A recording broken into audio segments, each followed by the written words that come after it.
بس جو سکون کے پیچھے بھاگتا ہے نا اپنی زندگی کو ٹھیک کر لوں, میری زندگی میں سکون آ جائے, اطمینان آ جائے, تو نہیں آئے گا. دماغ سے نکال دو, یہ فکر ہی چھوڑ دو. دیکھو جو وہمی ہوتے ہیں نا, وہمی, ان کا علاج کیسے ہوتا ہے؟ جو وضو کرتے ہیں اور ان کا وضو نہیں ہو رہا ہوتا, گھنٹوں گھنٹوں وضو کرتے ہی رہتے ہیں وہ, ان کا علاج کیا ہے کہ تمہیں اگر شک ہے نا کہ پاؤں گیلا نہیں ہوا تو اسی شک کے ساتھ نماز پڑھو. پورا پاؤں دھونے کی کوشش, جملہ مکمل کریں نا, مت کرو. تم پاؤں دھونے لگو گے تو زندگی اسی میں خراب ہو جائے گی تمہاری. پرسوں ایک وہم کے مریض آئے, ان کے ابا بھی آئے اور کہنے لگے کہ اس کو وہم ہے. وہ مجھے خود کہنے لگے وہ صاحب کہ مجھے وہم ہے. اب ان کے ابا بھی آئے تھے. وہم یہ ہے کہ وضو نہیں ہوتا, آدھا گھنٹے کی نیت ہوتی ہے. نیت میں, نماز کی نیت میں کم سے کم آدھا گھنٹہ لگتا ہے. میں نیت کرتا ہوں ظہر کی نماز کی, ظہر کی نماز کی, ظہر کی نماز, بار بار دماغ. تو ان کے ابا نے بتایا کہ جب یہ وضو کرنے کے لیے بیٹھتے ہیں تو پاؤں میں آدھا گھنٹہ لگتا ہے, ان کو شک ہوتا ہے. پھر کسی اور کو بلاتے ہیں, دیکھو یار پورا پاؤں گیلا ہو گیا کہ نہیں ہو گیا. مجھے کہنے لگے اس کا علاج کیا ہے. میں نے کہا سائیکیٹرسٹ کو بھی دکھائیں, اور ایک علاج میں بتاتا ہوں. وہ یہ کہ جب یہ وضو کریں, پاؤں ایک دفعہ پانی بہا دیا بس, اس کے بعد دوبارہ بہائے نا, چماٹ مارے ان کی. ابا کو میں نے بولا بچے کو کیا مارے؟ چماٹ. کان سے پکڑ کے چلو بھائی ادھر, شاباش, نماز پڑھ جا کے. پھر اس کو شک ہوگا کہ پاؤں گیلا نہیں ہوا تو اس کو بتا دے کہ تمہارا پاؤں خشک ہو تو بھی نماز ہو جائے گی. تمہارے لیے خصوصی پیکج ہے, تمہیں پورا پاؤں دھونا ضروری نہیں, اسی پیکج ہے. مجھے پتا ہے پورا پاؤں دھوئے گا وہ. میں نے کہا ایک لگائیں, اور میں نے کہا شروع سے اسی طرح لگا دیے ہوتے نا تو یہاں تک نوبت نہ آتی. میں نے کہا یہ تمیز سے سمجھنے والے لوگ نہیں ہیں, بہمی کبھی بھی تمیز سے نہیں سمجھے گا. پھر میں نے کہا جب یہ آ جائے نا, نیت کرنے لگے, میں نیت کرتا ہوں ظہر کی, ایک چماٹ لگائیں, نیت باندھ. تو یہ کہے گا کہ مجھے تو پتہ ہی نہیں ظہر پڑھ رہا ہوں اثر پڑھ رہا ہوں. بولے بھائی تیری نماز بغیر نیت کے ہو جائے گی. تو کرنے کیا ہے یہاں پہ؟ نماز ہی تو پڑھنے آیا ہے نا, نیت نہیں ہے تو پھر کیا ہے؟ تو میں نے کہا یہ واجب الچماٹ ہے. یہ کیا ہے؟ آپ نے واجب القتل سنا ہوگا, واجب التعزیر سنا ہوگا, واجب الچماٹ بھی ہوتا ہے, واجب الچماٹ. تو دیکھو اگر ہم اس کو ایسے ہی چھوڑ دیں کہ تم پہلے اپنا اطمینان کر لو, تسلی کر لو, جب پاؤں دھونے کا یقین ہو پھر نماز پڑھو, تو تسلی ہوگی اس کو, اس کی بیماری کم ہوگی یا بڑھے گی؟ بڑھے گی. یہ تو میں نے ایک مثال دی ہے. جو دنیا میں خوشی کی فکر میں لگا رہتا ہے, مجھے خوشی مل جائے, مجھے اطمینان مل جائے, مجھے سکون مل جائے, اس کی بیماری بڑھتی ہے. اسے سکون پیدا کرنے کا جو ہوس ہے نا, خوشی اور عیاشی کی جو ہوس ہے, یہ ہوس کم ہونے کے بجائے بڑھتی ہے. اور ہوس کسی بھی چیز کی دل میں پیدا ہو تو اس سے سکون ملے گا یا بے سکونی؟ بھائی کسی بھی چیز کی چاہت لے کے گھومتے رہو تو بے سکونی ہے بھائی. اس لیے اس کی بالکل فکر چھوڑ دینی چاہیے. مجھے خوشیاں ملیں, مجھے راحتیں ملیں, خوشی کے اسباب اختیار کرو, باقی بولو ہماری زندگی کا مقصد خوشیاں ہے ہی نہیں. یہ تو انگریزوں کا مقصد ہے, کافر کا مقصد. پشتوں میں کافر کو بولتے ہیں کافر کا بچہ. دنیا میں خوشیوں کی تلاش اور اس فکر میں لگے رہنا کہ میں خوش ہوں یا نہیں ہوں, یہ کس کا کام ہے؟ کافر کے بچے کا. مسلمان کا یہ کام نہیں ہے. میں تھوڑا تھکا ہوا ہوں اس لیے تھوڑا بوجھا بوجھا لگ رہا ہوں. یہ مطلب نہیں کہ کوئی ٹینشن چل رہی ہے, بوجھا بوجھا ہوں, تھکا ہوا, سویا نہیں ہوں. میں ابھی ڈائریکٹ اترا ہوں. ہوا یہ کہ وہ ہمارے جو جدہ ایئرپورٹ سے جس فلائٹ کا ٹکٹ ہوا تھا, 3 ایئرپورٹ ہیں, تو ہم کسی اور ایئرپورٹ پہنچ گئے. پھر پتہ چلا یہ نہیں ہے بلکہ وہ ہے, اور وہ بھی اتنا دور ہے کہ پہنچ ہی نہیں سکتے, تو فلائٹ ہی نکل گئی. اس کی وجہ سے سارے رات, پھر سارا دن, ورنہ میں نے صبح آنا تھا, میں صبح آ کے سو جاتا.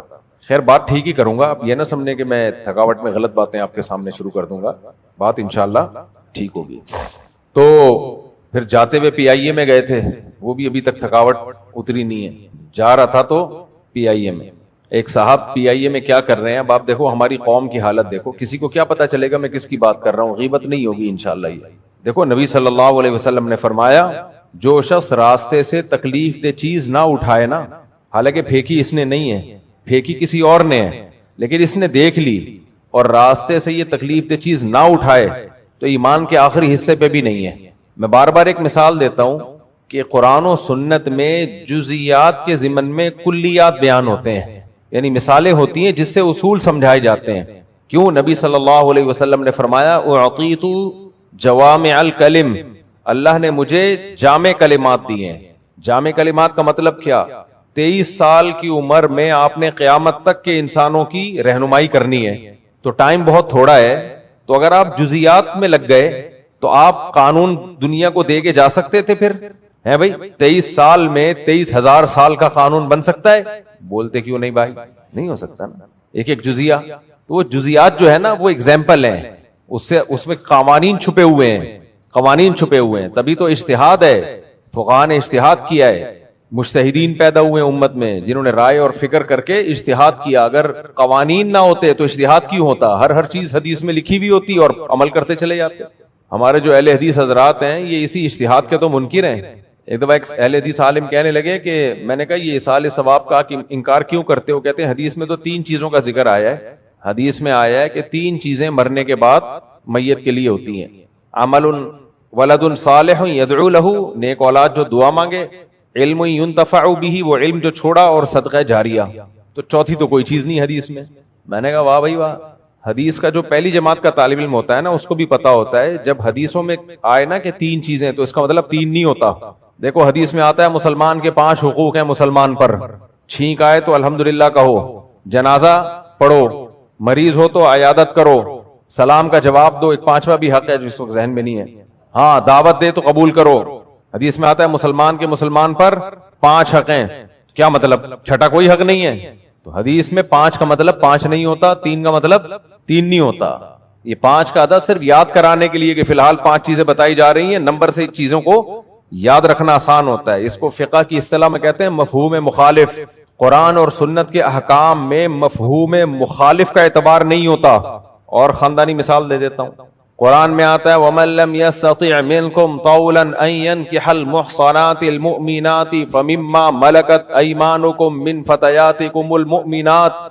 تم میں کوئی آزاد عورت سے نکاح کی طاقت نہیں رکھتا تو باندی سے کر لے نکاح.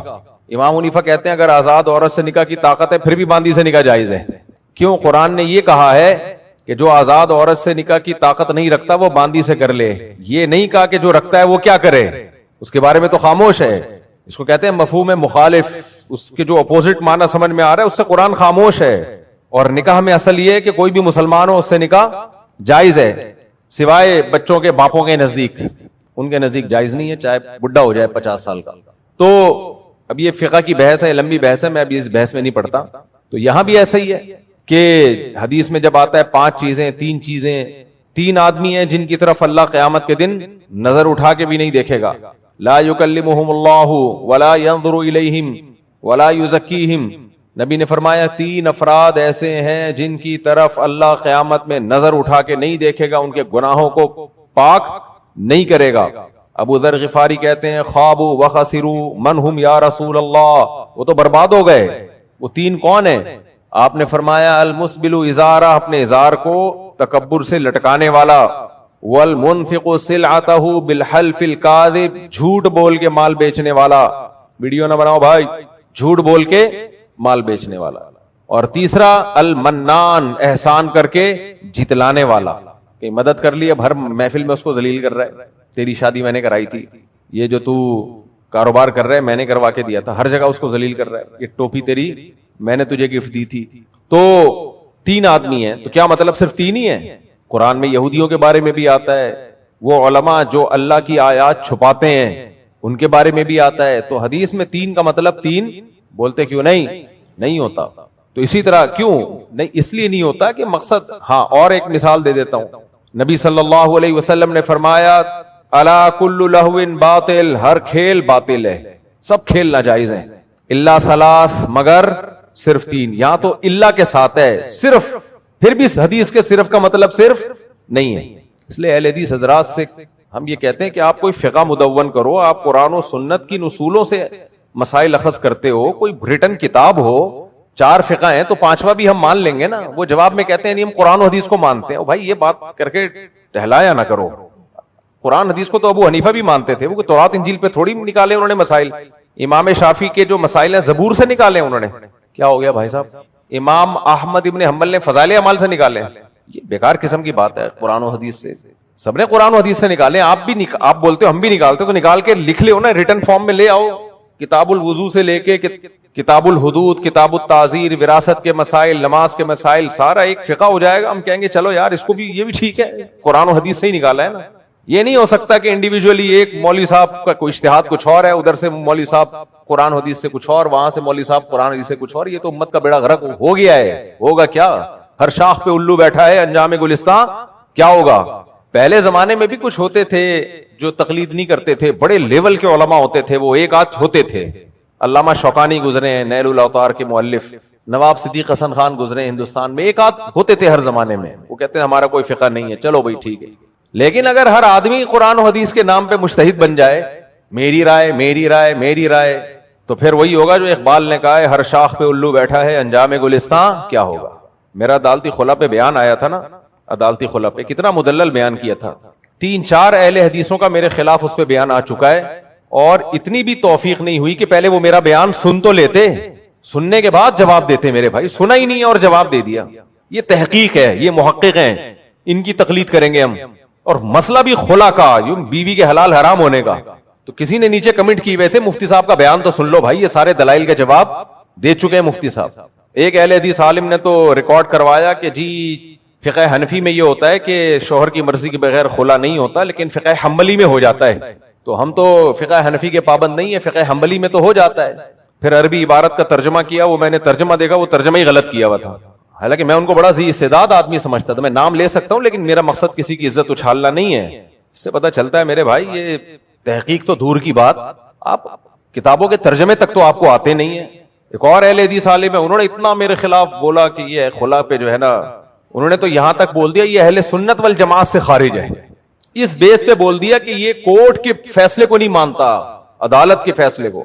عدالت کا وہ فیصلہ جس میں اختلاف کی گنجائش ہی نہ ہو, اجماع امت کے خلاف ہو, وہ فیصلہ کالعدم ہوتا ہے. عدالت کوئی شریعت تھوڑی ہے کہ وہ چینج کر دے جا کے.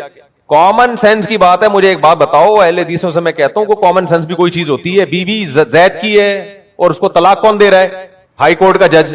ویسی بغیرتی سے ڈوب کے مر جانا چاہیے یار. سنتے ہی سعودیہ سے لیتے ہیں یہ لوگ مسائل, سعودی عرب سے. سعودی عرب میں کچھ سلفی علماء نے گنجائشیں دی بہت زیادہ, حالانکہ حدیث میں نہیں ملتی وہ گنجائشیں, لیکن اتنی انہوں نے بھی نہیں دی. وہاں سے انہوں نے اڈاپٹ کیا, قرآن و سنت میں تو ملا نہیں, اور اس میں بھی پھر کچھ مزید مسالہ لگا کے اور ایڈوانس کر دیا اس کو. اپنے مولویوں کے فتوی دیکھ لیتے پرانے اہل حدیثوں کے, انہوں نے بھی لکھا ہے کہ یہ خلا یک طرفہ نہیں ہوتا, یہ میاں بیوی دونوں کے ایگریمنٹ سے ہوتا ہے. یہ ایگریمنٹ ہے. ایک نے تو یہاں تک کہا کہ پھر عورت کو جو خلا کا رائٹ ہے اس کا مطلب کیا ہے؟ اگر شوہر کی اجازت ضروری ہے, پھر عورت کو تو خلا کا رائٹ ہے, تو اس کا مطلب کیا ہے؟ یہ قرآن حدیث سے دلیل ہے. اس کا مطلب آپ بھی تلاش کرو, میں بھی تلاش کرتا ہوں. حدیث سے پتہ چلتا ہے, قرآن سے پتہ چلتا ہے کہ جانبین کی مرضی کے بغیر خلا بولو نہیں ہو سکتا. قرآن سے بھی پتہ چلتا ہے فلا جناح علیہما, دونوں پہ کوئی گناہ نہیں ہے, دونوں کی طرف نسبت فی مفتدت بھی, کہ عورت فدیہ دے دے اور وہ فدیہ کو ایکسپٹ کر لے. تو اگر جانبین کی مرضی سے ایسا ہوتا ہے تو کوئی گناہ نہیں ہے. اور کمال کی بات ہے کہ اسلام نے مرد کو جب طلاق دینے کا حکم دیا, جب اس کو رائٹ دیا, تو اس کے رائٹ تو بڑے محدود کر دیے کہ اکٹھی 3 نہیں دے سکتے اور 1 سے زیادہ نہیں دے سکتے, اور عورت کے اختیارات اتنے بڑھا دیے, جب مرضی منہ اٹھاؤ کورٹ سے جا کے لو اور پتلی گلی سے نکل لو. یہ وہ ہیں جو ہمیں امام حنیفہ کی تقلید سے روکتے ہیں. سمجھ میں آ رہی ہے بات؟ میرا مقصد یہ بتانا, علم کا لیول یہ ہے. تو اس لیے سیدھا سیدھا جو امت چلتی آ رہی ہے نا, 4 فقہ دنیا میں رائج ہیں ہمیشہ سے, امت انہی کو فالو کرتی ہے. ابھی سعودی عرب میں ہم ہو کر آئے نا, وہ بوکھلائے ہوئے ہیں وہ لوگ بھی اب فقہ حنبلی کی طرف آ رہے ہیں. اتنے بوکھلا گئے ہیں, ہر شخص نئے نئے مسائل مارکیٹ میں لے کر آ رہا ہے. اب آپ مجھے ایک بات بتاؤ, سعودی عرب میں جو 20 رکعت کو 10 رکعت کر دیا, آپ کسی غیر مسلم کو یہ مطمئن کر سکتے ہو کہ حدیث میں کوئی تعداد متعین نہیں ہے اور نبی نے 8 پڑھی ہیں؟ مطمئن ہو جائے گا وہ؟ کہے گا 1400 سال سے تم کیا کر رہے تھے؟ خدا کی قسم اس کا کوئی جواب کسی کے پاس نہیں ہے. 1400 سال سے تمہیں سمجھ میں نہیں آیا کہ نبی تو رمضان غیر رمضان میں 8 پڑھتے تھے؟ 1400 سال کے بعد تمہیں سمجھ میں آ رہا ہے؟ بیوقوف بنانا بہت آسان کام ہے, باتوں کو گھمانا بہت آسان کام ہے. تراویح پر تہجد کی دلیل فٹ ہی نہیں بیٹھتی ہے. وہ جو حدیث سیدہ عائشہ کی حدیث ہے, نبی رمضان غیر رمضان میں 8 پڑھتے تھے, اس سے نہ امام ابو حنیفہ نے استدلال کیا, نہ امام شافعی نے, نہ امام احمد نے, نہ امام مالک نے, کہیں بھی کسی نے اس کا ریفرنس دیا ہی نہیں ہے. یہ اس کی علامت ہے. وہ اس سے سمجھتے ہی نہیں تھے, وہ سمجھتے اس کا اس سے کوئی تعلق ہی نہیں ہے. ان کا ریفرنس حضرت عمر کا وہ عمل تھا. امام ابو حنیفہ سے پوچھا گیا نا, آپ نے جو 20 رکعت تراویح کے سنت ہونے کا فتویٰ دیا, کیا دلیل ہے؟ تو انہوں نے یہ نہیں کہا کہ نبی رمضان غیر رمضان میں 8 پڑھتے. انہوں نے فرمایا ما رأیت عمر مبتدعا, میں عمر بن خطاب کو بدعتی نہیں سمجھتا. یعنی انہوں نے جب 20 پڑھی ہیں, ان کے پاس ہوگی کوئی دلیل جو ہم تک نہیں پہنچی. یہ آسان ہے, یہ جواب آسان ہے. اس سے پوری امت بچ جائے گی. لیکن آپ جس ٹریک پہ چل رہے ہو نا, ایک حدیث لے کے پوری امت پہ مسلط کر دینا, اپنے مطلب کا مفہوم اس کو پہنا دینا لوگوں کو, اس سے اتنے سارے اشکالات ہوتے ہیں. سب سے پہلی بات, اسلاف نے اس کو تراویح کا نام کیوں دیا؟ 8 رکعت تو ترویحتین ہوتا ہے, تراویح ہوتی نہیں ہے. ایک ترویح 4 رکعت کو کہتے ہیں, تو 8 رکعت پہ تو یہ تراویح کا لفظ ہی فٹ نہیں بیٹھ رہا. اور یہ میں نے تھوڑی نام دیا ہے, تو خلفائے راشدین کے دور میں نام دیا گیا ہے. کہتے ہیں تہجد ہے, جماعت سے جتنی چاہے پڑھ لو, تو پھر رمضان کے بعد بھی پڑھ لو.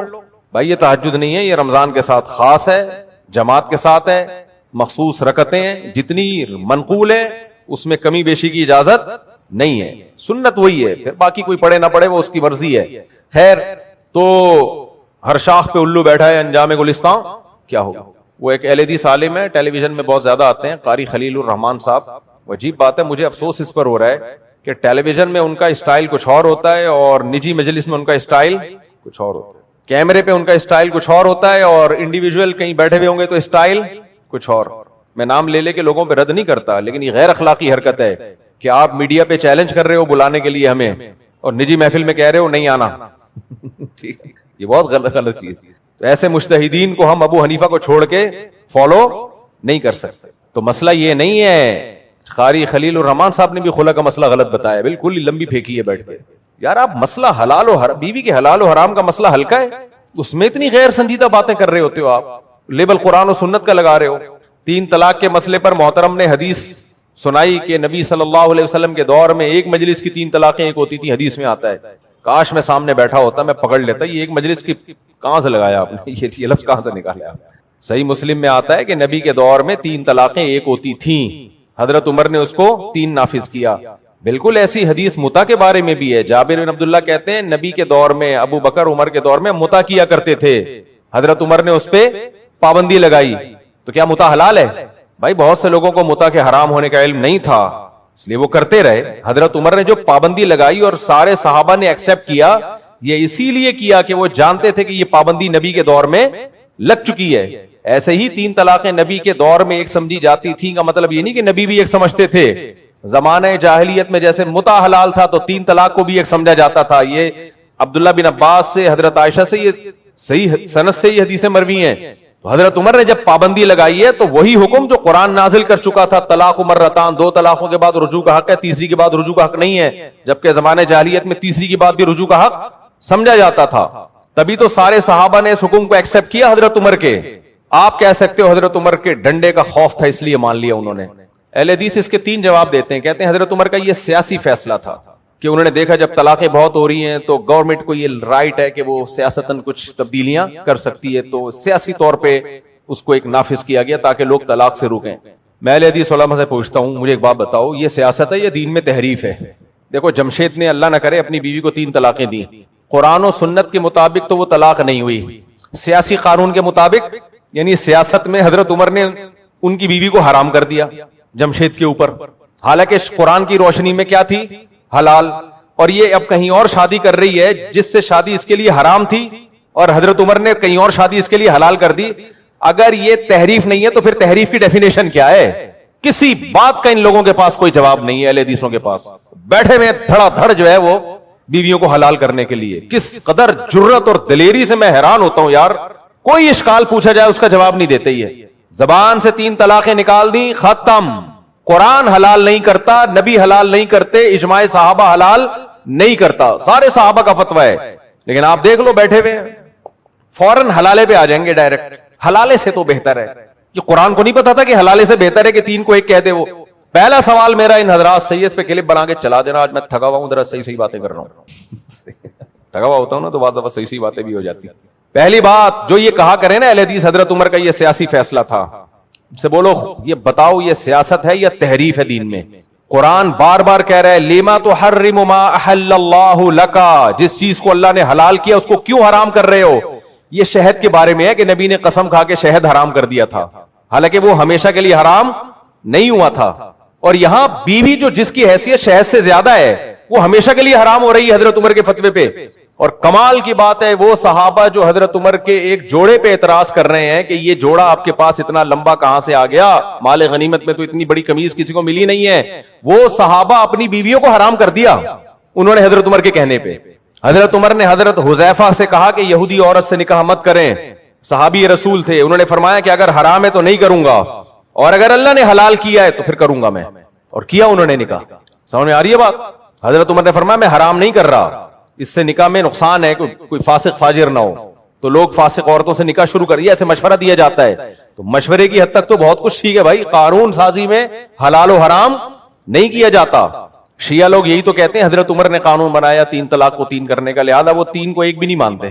شیعوں والے کام کرو تو بھی ٹھیک ہے بھائی, انہوں نے تو اپنا ہی فلسفہ بنایا ہے طلاق کا, گواہ بھی ہونا ضروری ہے, حالانکہ کہیں بھی نہیں ہے قرآن میں کہ طلاق پہ گواہ ہونا ضروری ہے. تو یہ دور علم کا نہیں ہے, یہ جہالت کا دور ہے, اور اس جہالت پہ لیبل کس کا لگایا جاتا ہے؟ قرآن اور سنت. تو پہلا اشکال یہ کہتے ہیں ایکچولی وہ حضرت عمر کا سیاسی فیصلہ تھا. تو آپ نے کیا جواب دینا ہے؟ سیاست میں بیویاں حلال, کسی کی بیوی اس پہ حرام. میرے بھائی بولو نا, نہیں ہو.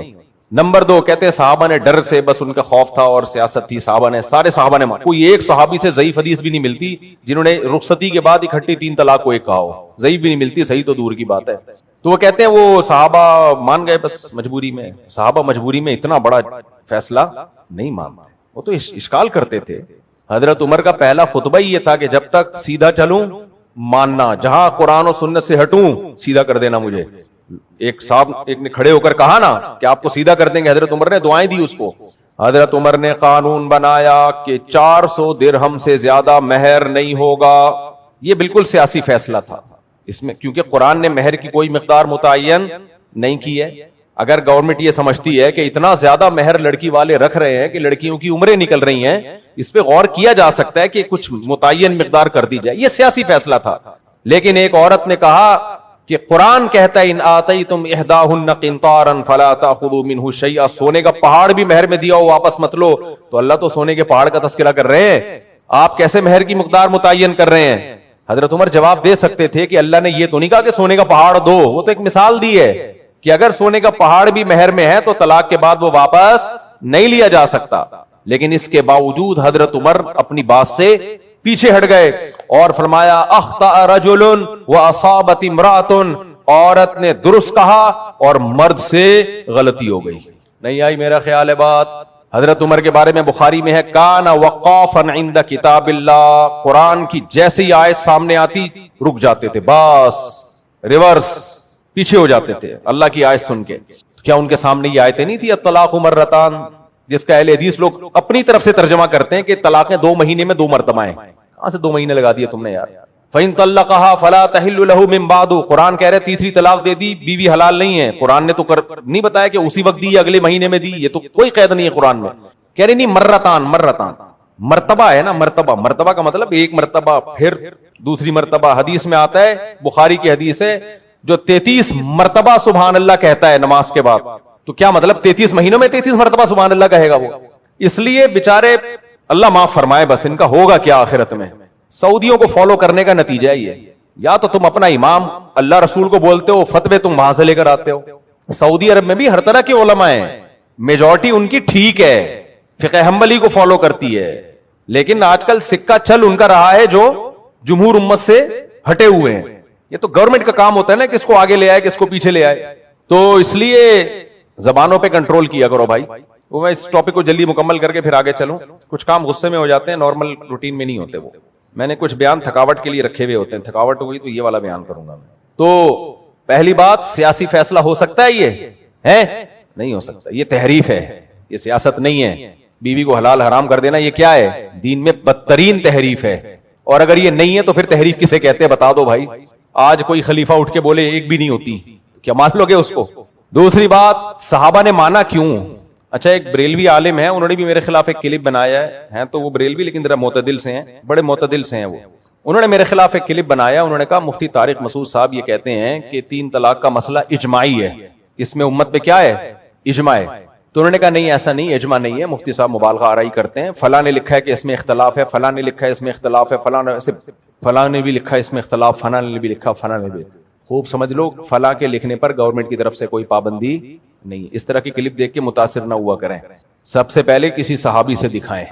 اچھا میں یہ بھی آپ کو بتا دوں, فلاں نے لکھا ہے کہ فلاں صحابی نے 3 طلاق کو 1 کہا ہے, یہ بھی لکھا ہے فلاں نے, لیکن لکھا ہی ہے, صحیح ہے, لکھنے پر گورنمنٹ کی طرف سے کوئی پابندی نہیں. کوئی بھی کسی بھی ٹائم پہ کچھ بھی لکھ سکتا ہے. میں اگر لکھ دوں کہ وزیر اعظم مفتی طارق مسعود, اب آپ کو فلاں نے لکھا ہے کہ مفتی صاحب وزیر اعظم ہے, بھائی کوئی سند تو پیش کرو, کوئی سر نہیں پاؤں بھائی ایسے ہی لکھ دیا فلاں صحابی قائل تھے, کس نے لکھا, کوئی سند نہیں ہے اس کی, اور جس کے بارے میں لکھا ان سے صحیح سند سے ہے کہ وہ 3 کو 3 کہا ہے انہوں نے. اس لیے میں نے اس مسئلے پہ ریسرچ کرنے کے بعد میں یہ کہہ رہا ہوں کہ اجماعی مسئلہ ہے, کہیں بھی نہیں اس میں اختلاف ہے. تو یہ لاتے رہیں گے فلاں نے لکھا ہے کہ اختلافی ہے, دیوبندی عالم نے بھی لکھا ہے اختلافی ہے, لکھا ہے دیوبندی عالم نے بھی, ان سے بھی دیوبندی کیا دودھ کے دھلے ہوئے ہوتے ہیں, ان سے غلطی نہیں ہو سکتی. مفتی کفایت اللہ صاحب ہیں دیوبندی عالم ہیں, انہوں نے لکھا ہے کہ صحابہ میں اس میں اختلاف تھا, تو لکھا ہے وہ متاثر ہو کے, ابن تیمیہ رحمہ اللہ نے لکھ دیا تھا تو وہ انہوں نے انہی کی بات نقل کر دی. لیکن جب کتابوں کی دنیا میں گئے تو کسی نے بھی نہیں لکھا, یعنی صحابی نے سے ثابت نہیں ہے, ایک صحابی سے بھی نہیں ملے گا رخصتی کے بعد 3 طلاقوں کو کسی صحابی نے ایک کہا ہو, کہیں بھی نہیں ہے. کل کی بات ہے, ایک صاحب نے 3 طلاقیں دی, میں نے بول دیا کہ 3 ہو گئی ہیں, تو کہنے لگے اہل حدیث تو بولتے ہیں. میں نے کہا اہل حدیث کی بات صحیح نہیں ہے. کہتے ہیں سعودیہ زیادہ اسلام جانتا ہے یا یہ ہندوستان اور پاکستان کے علماء؟ سعودیہ کے مفتی زیادہ پڑھے لکھے ہیں, یا جب بیوی حلال کرنی ہو نا تو 20 طریقے ہوتے ہیں انسان کے پاس. پہلی بات تو سعودیہ کے اکثر علماء یہی کہتے ہیں جو میں کہہ رہا ہوں, سمجھ میں آ رہی ہے بات, وہ کوئی الگ سے اسلام نہیں پڑھا انہوں نے. کچھ علماء ان کے ہیں جو ٹریک سے ہٹ گئے, تو میں بھی اس بحث میں نہیں جاتا کہ سعودیہ کے اکثر علماء کیا کہتے ہیں, وہ ایک ریفرنسز کی ایک لمبی بحث ہے. میں نے کہا مجھے ایک بات بتاؤ, سعودیہ کے علماء ٹھیک ہیں, یہ صحابہ ٹھیک ہیں؟ صحابہ تو پہلے ہیں میرے بھائی.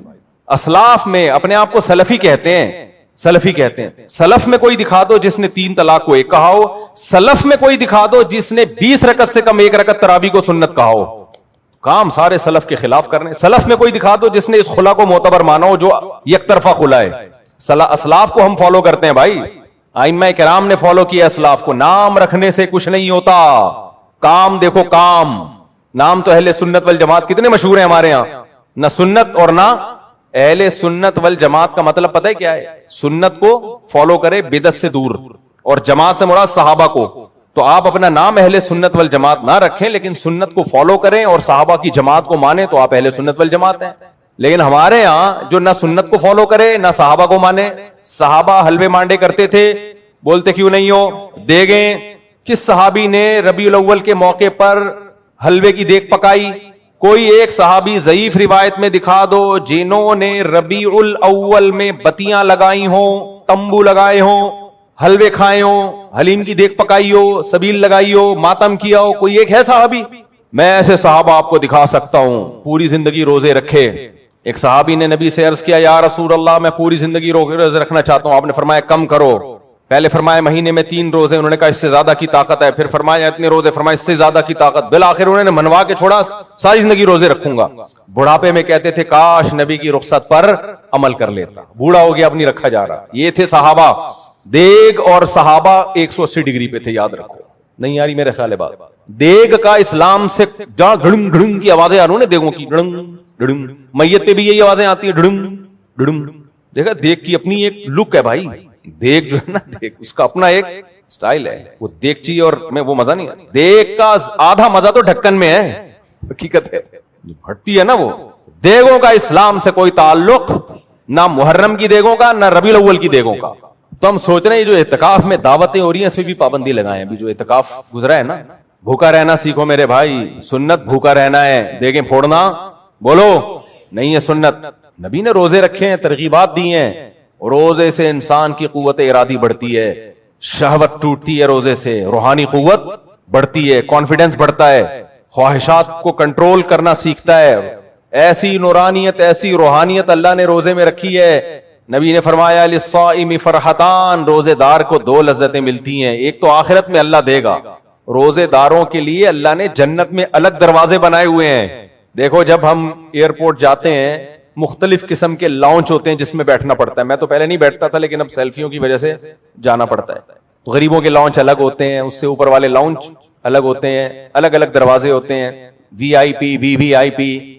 ایک ہے حج ٹرمینل, سب سے تھکا ہوا, صحیح ہے نا حج ٹرمینل, تو وہ حاجیوں کے لیے وہیں سے حج شروع ہو جاتا ہے آپ کا. تو ایسے ہی جنت میں بھی ایک جیسے انٹری نہیں ہوگی, سارے جنتی ایک ہی گیٹ سے تھوڑی جائیں گے. تو وہاں اللہ نے ایک الگ سے دروازہ روزے داروں کے لیے رکھا ہے. سمجھ میں آ رہی ہے بات؟ جو کثرت سے روزے رکھا کرتے تھے, دیگ والوں کے لیے جنت میں کوئی دروازہ نہیں ہے, کوئی دروازہ نہیں ہے دیگ کے لیے. تو خیر کہاں ہم نکل لیے. تو اپنے آپ کو اہل سنت والجماعت کہہ دینا آسان ہے, گورنمنٹ کی طرف سے کوئی پابندی نہیں ہے. سلفی کہہ دینا بھی بہت آسان, سلف کی ایک نہ مانو, لگا دو اپنے نام کے ساتھ سلفی. تو اس لیے نبی صلی اللہ علیہ وسلم نے جو جنتی فرقہ بتایا نا, اس کا نام نہیں بتایا ہمیں, علامت بتائیے, نام بھلے جو بھی ہو, نام نہیں بتایا. دیکھو آپ کسی ایسے ملک میں گئے جہاں چینی کو چینی نہیں کہتے, وہاں ہو سکتا ہے چائنا میں آپ گئے, وہاں چینی کو فرض کرو چنگ پونگ کہتے ہیں, ایک مثال دے رہا ہوں. چائنا والے کچھ بھی کہہ سکتے ہیں بھائی, ان کی زبان ہے, چنگ پونگ کہتے ہیں. اور چینی کو وہ چین والا بندہ انسان کو چینی کہتے ہیں. اب آپ کی اماں نے چائنا میں آپ کو بھیجا, بیٹا جا چینی لے کر آ, اور اماں کو پتا تھا کہ یہ جب دکان والے کو جا کے کہے گا چینی چاہیے تو وہ ایک چینی بندہ اٹھا کے پکڑا دے گا اس کو, یہ لے جا بھائی, کیا کام ہے تجھے, گھر میں پوچھا لگوانا ہے, گھر کا نل کا ٹھیک کروانا ہے, یہ بندہ لے جا. تو اماں نام بتائے گی یا علامت بتائے گی, اور اماں کو یہ نہیں پتا چینی زبان میں چینی کو کیا کہتے ہیں. تو اماں کہے گی بیٹا دکان پہ یہ نہیں کہنا کہ چینی چاہیے, وہ نہیں سمجھے گا. دکان پہ جا کے کہنا اس سے کہ وہ چیز چاہیے جس پہ مکھیاں بیٹھتی ہیں. ہمارے ہاں تو یہی علامت ہے چینی کی, ان ملکوں میں یہ علامت نہیں ہے. ہمارے یہاں جہاں مکھیاں بیٹھی ہوئی ہیں یا تو گوبر ہے یا کیا ہے, چینی ہے. آپ کو پتا ہے پاکستان سے کیڑے بہت ایکسپورٹ ہوتے ہیں, یہ مکھیاں جو کیڑے بناتی ہیں, کیونکہ ان ملکوں میں مکھیاں نہیں ہیں تو کیڑے ہی نہیں ہیں. خیر یہ بھی ایک بزنس ہے, کبھی موقع ملے تو کریں. تو اور گورے وہ کیڑے کھاتے بھی ہیں پروٹین کے لیے. شکر کرو اللہ نے مسلمان بنایا, خدا کی قسم اللہ کا بہت بڑا احسان ہے, اللہ نے مسلمان بنایا. ایسے پروٹین ہمیں بالکل بھی نہیں چاہیے.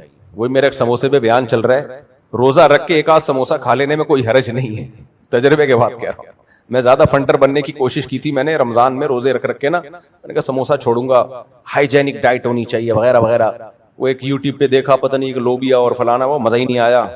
پھر ہم نے کہا یار ایک آدھ سموسہ کھا لینے میں کوئی حرج ہے نہیں, زیادہ زیادہ مر ہی جائیں گے نا. تو ویسے میں سموسے نہیں کھاتا اور کھایا بھی نہ کریں, لیکن رمضان میں ایک آدھ, سارا دن کا بھوکا ہوتا ہے, کہ سموسہ کیا کر لے گا, کھا لیا کرو, ایک آدھ کھا لیا کرو. حلال ہے اسلام میں, کیا ہے حلال. بہت زیادہ ڈاکٹروں کی مت سنا کرو, کیونکہ سموسہ کھا کے مر جانا یہ بہتر ہے نہ کھا کے زندہ رہنے سے. وہ اکثر میں ایک لطیفہ سناتا ہوں نا, ایک استانی صاحبہ بچوں کو سبق یاد کرا رہی تھی, بیٹا وعدہ کرو جھوٹ نہیں بولو گے. بچوں نے کہا مس وعدہ کرتے ہیں کبھی جھوٹ نہیں بولیں گے. بیٹا وعدہ کرو کبھی نشہ نہیں کرو گے. مس وعدہ کرتے ہیں کبھی نشہ نہیں کریں گے. بیٹا وعدہ کرو اسکول کی چھٹی نہیں کرو گے. مس وعدہ کرتے ہیں اسکول کی چھٹی نہیں کریں گے. بیٹا وعدہ کرو لڑکیوں کا پیچھا نہیں کرو گے. مس وعدہ کرتے ہیں کبھی لڑکیوں کا پیچھا نہیں کریں گے. بیٹا وعدہ کرو جب جنگ ہوئی تو ملک پہ جان قربان کریں گے. مس کر دیں گے. ایسی زندگی کو بچا کے کرنا کیا ہے, جب کچھ بھی نہیں کرنا تو جان قربان کر دے زیادہ ٹھیک ہے. تو ایسی زندگی جس میں سموسہ ہی نہ ہو یار افطاری کے ٹائم پہ, ایک آدھ پکوڑا بھی نہ ہو, ہری مرچیں ہی نہ ہو اس میں. اور ہری مرچ وہ جو لگے, کل میں جدہ میں تھا تو میں نے ہری مرچوں کی پوری وہ پلیٹ منگوائی نا, تو ایک آدمی نے کھا لی, اس کو تو لگ گئی. کہہ رہے آپ یہ مرچیں کیسے کھا رہے ہیں؟ میں تو کھا اس لیے رہا ہوں کہ لگے. اگر مرچیں اس لیے تو کھائی جاتی ہیں کہ لگے ہیں, اگر نہ ہی لگنی ہوتی مرچیں تھوڑی ہیں وہ. تو خیر بات کو سمیٹتا ہوں میں, تو یہ دور جہالت کا دور ہے, علم عمق نہیں ہے. ہر آدمی قرآن حدیث کو, تو میں نے وہ طلاق کا موضوع جلدی سے مکمل کر دوں, کیونکہ طلاقیں کو کیس جب زیادہ آتے ہیں پھر میں یہ موضوع ریپیٹ کرنا شروع کر دیتا ہوں. تو کسی بھی صحابی سے ثابت نہیں ہے میرے بھائی, یہ اجماع کا دعویٰ میں نے مذاق میں نہیں کیا, یہ حقیقت میں کیا, اجماعی مسئلہ ہے. یہ چاروں اماموں کا اتفاق ہے اور سارے صحابہ اس پر متفق ہیں. تابعین جتنے بھی ہیں, جو بھی صاحب علم تابعی ہیں, وہ سب کے سب اکٹھی تین طلاقوں کو تین ہی کہتے ہیں. علامہ ابن رجب نے تو یہاں تک دعویٰ کیا, لم يثبت عن احد من الصحابة ولا من التابعین ولا من ائمة السلف المعتد بقولهم في الفتاوى في الحلال والحرام شيء صريح ان الطلاق ثلاث بعد الدخول يحسب واحدة. کہیں بھی نہیں ہے. علامہ ابن تیمیہ رحمہ اللہ نے یہ 7ویں صدی ہجری میں ایک مسئلہ نکالا, پھر اس پہ کتابیں لکھی, پھر ان کے شاگرد نے بھی, وہاں سے یہ شروع ہوا ہے. علامہ ابن تیمیہ بہت بڑے عالم تھے, لیکن ان کے کچھ تفردات ہیں. 8 رکعت تراویح بھی انہوں نے ہی ذکر کیا, ان سے پہلے ہم نہیں دیکھتے کسی نے ذکر کیا 8 رکعت تراویح کا. تو اب اہل حدیث لوگ لے لیتے ہیں وہ چیزیں جو پوری امت میں ہٹ کے الگ سے نظر آ رہی ہوتی ہیں, وہ لے لیتے ہیں. جو پوری امت جدھر کو جا رہی ہے چھوڑ دیتے ہیں اسے, کیونکہ اگر پوری امت جدھر کو جا رہی ہے اسی کو ادھر بھی آپ بھی جاؤ گے تو پھر کیا ہوا. کام تو وہ کرے نا جو تھوڑا سا ڈفرینٹ ہو. خیر سارے ایسے نہیں ہوتے, کچھ 3 طلاقوں کو 3 بھی مانتے ہیں اہل حدیثوں میں, ایسے بھی ہیں الحمدللہ. تو خیر, تو کبھی یہ بات ہونا تو اس پہ یہ ان سے پوچھ لیا کریں کہ حضرت عمر نے جو سیاسی فیصلہ دیا تھا یہ سیاست تھی یا دین میں تحریف. نمبر 2, سارے صحابہ نے اس کو مان کیوں لیا. نمبر 3, صحابہ کے بعد تابعین تبع تابعین پوری دنیا میں. اور یہ جو سعودیہ کے حوالے دیتے ہیں تو سعودیہ میں تو 3-4 سال پہلے یہ قانون بنا ہے کہ 3 طلاقیں ایک ہوں گی. اب بتاؤ سعودیہ میں اسلام 3-4 سال پہلے آیا ہے یا 1400 سال پہلے آیا ہے؟ تو 1400 سال سے تو یہی چل رہا تھا کہ 3 ہوں گی. 3-4 سال پہلے چینج کر دیا. تو وہ والا اسلام ٹھیک ہے یا یہ والا ٹھیک ہے؟ بولتے کیوں نہیں؟ وہ والا ٹھیک تھا میرے بھائی. سعودی عرب میں جب سے حضرت عمر نے 20 رکعت تراویح شروع کی ہے، 1400 سال سے کتنی تراویح ہو رہی تھی؟ 20. ہماری زندگی میں 3-4 سال پہلے کتنی ہو گئی؟ 10.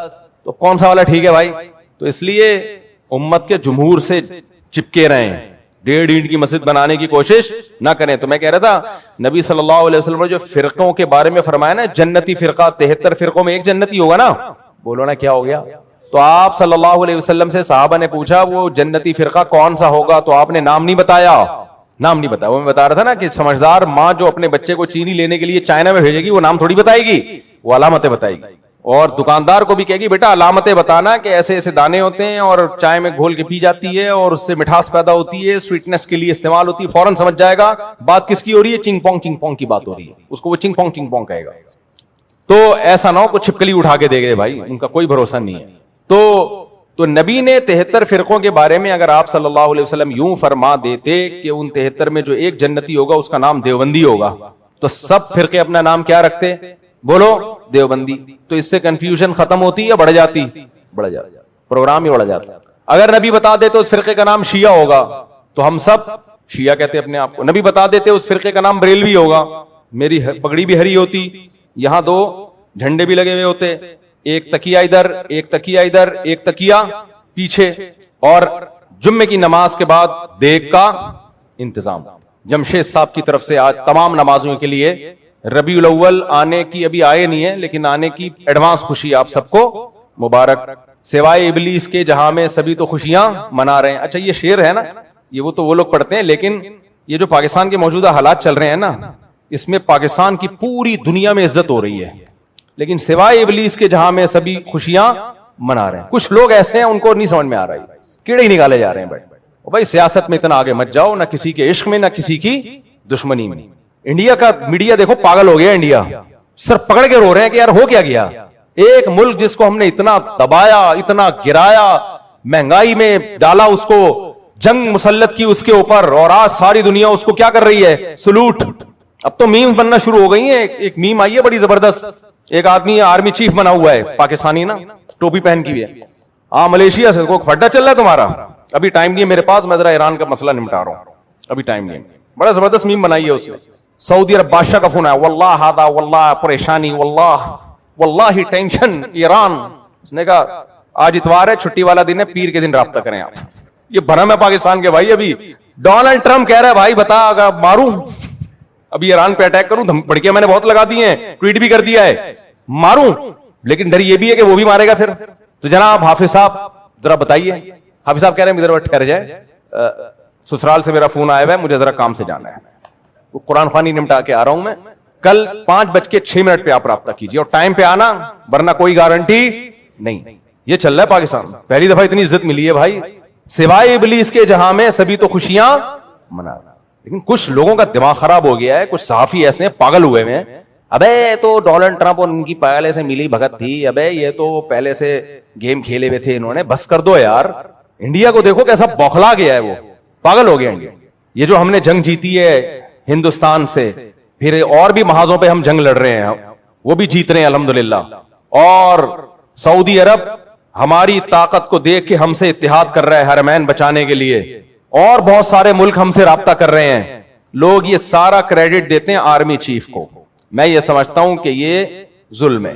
یہ آرمی چیف کو کریڈٹ یقیناً جاتا ہے، لیکن یہ پوری فوج کو جاتا ہے. اس میں ہماری ایئر فورس بھی ہے، ہمارے جو جوان ہیں جو آگے بارڈر پہ قربانیاں دے رہے ہیں. آپ کے پاس جان دینے والے فوجی نہ ہو تو اکیلا آدمی کیا کر سکتا ہے؟ لیڈر کا حوصلہ جب بڑھتا ہے جب اسے پتا ہو کہ میرے جو جوان ہیں وہ ہلکے نہیں ہیں، تو اپنے بیانات میں، اپنی تقریروں میں، اپنی پوسٹوں میں ان فوجی جوانوں کو بہت زیادہ ہائی لائٹ کیا کرو. دیکھو نبی صلی اللہ علیہ وسلم بدر کے موقع پر آپ پر ایک طبعی خوف تھا. طبعی خوف تو انسان پہ ہوتا ہے کہ وہ 1000 ہیں اور ہم کتنے ہیں؟ 313. کیسے لڑیں گے؟ ایک انصاری صحابی کھڑے ہوئے، عرض کیا یا رسول اللہ، ہم وہ لوگ نہیں ہیں بنی اسرائیل کہ جب طاقتور دشمن دیکھا بنی اسرائیل نے تو موسیٰ علیہ السلام سے کہا اذهب انت وربک فقاتلا انا ہاہنا قاعدون، آپ جاؤ، آپ کا رب جائے لڑے، ہم یہیں بیٹھے ہوئے ہیں۔ یا رسول اللہ، ہم وہ بنی اسرائیل نہیں ہیں کہ طاقتور دشمن کو دیکھ کے بھاگ جائیں، آپ ہمیں آگ میں چھلانگ لگانے کا حکم دیں گے تو بھی ہم چھلانگ لگا لیں گے۔ نبی صلی اللہ علیہ وسلم کو کیسا حوصلہ ملا ہوگا یہ تقریر سن کے۔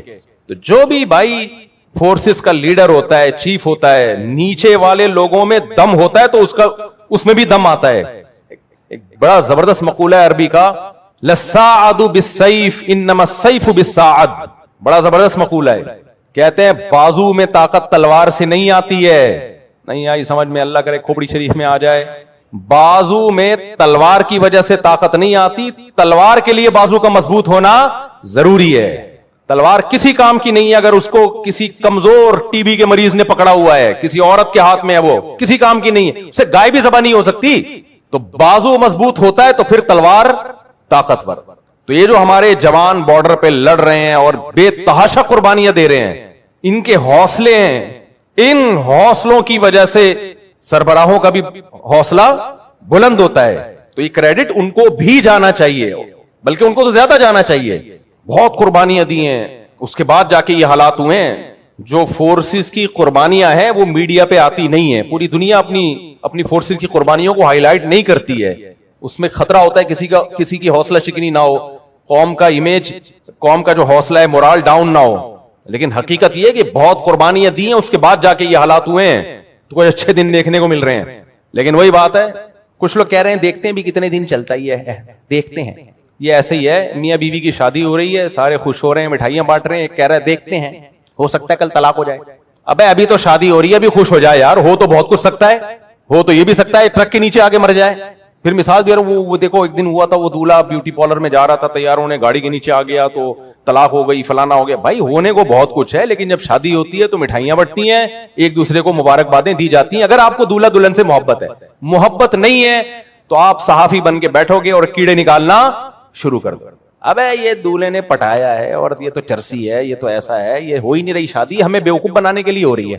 تو ایک اچھا کام ہو گیا میرے بھائی، بڑے عرصے کے بعد دیکھنے کو۔ اور یہ جو جنگ ہوئی تھی نا انڈیا کے خلاف، خدا کی قسم یہ والی فتح اس فتح سے بھی بڑی فتح ہے جو ابھی ہوئی ہے۔ ابھی تو ہم 2 دن میں سعودی عرب میں رہا ہوں نا، وہ لوگ مان رہے ہیں، سعودی مان رہے ہیں یار زندہ باد پاکستان، ہمیں نہیں مان رہے کیونکہ ہماری حرکتیں ٹھیک نہیں ہو رہی ہیں۔ وہاں سعودی عرب میں جب میں نے ابھی عمرہ کیا، آپ کہو گے عمرہ کیسا کیا، بال تو اتنے بڑے ہیں، تو میرے اس سے بھی بڑے تھے، میں اتنے بال رکھتا ہوں کہ 10 عمرے اس میں آرام سے ہو سکتے ہیں، پھر بھی بڑے رہے بال۔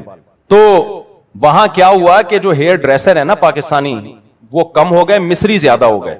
تو وہیں کے پاکستانیوں نے بتایا کہ اتنا گورنمنٹ آف سعودیہ نے پاکستانیوں کو تنبیہات کی کہ بھائی کسٹمر کو وہاں جا کے نہ پکڑا کرو، تمہاری دکان پہ آگے بیٹھ جائے گا، اس کے بال کاٹ دیا کرو، وہاں جا کے نا بھکاریوں کی طرح ہم لوگ کر رہے ہوتے ہیں یہ حرکتیں۔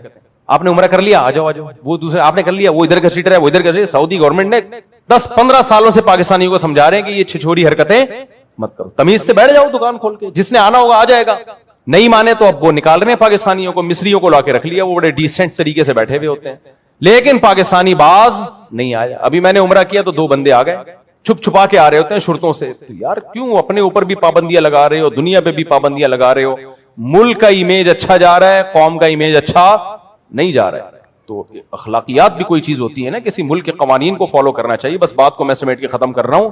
تو اس لیے میرے بھائی، سوائے ابلیس کے جہاں میں سبھی تو خوشیاں منا رہے ہیں، تو وہ صحافی جو اس وقت نیگیٹیوٹی پھیلا رہے ہیں نا، ان کو مت سنو، وہ کیڑے ہی نکالتے رہیں گے بیٹھ کے۔ اور خدا نخواستہ یہ معاہدہ اگر ناکام ہو گیا تو اس میں پاکستان کا قصور نہیں ہے، پوری دنیا نے پاکستان کو ڈالا ہے بیچ میں، اور ہم اگر ایٹم بم نہ ہوتے نا تو ہمارا تو بیڑا غرق ہو چکا ہوتا۔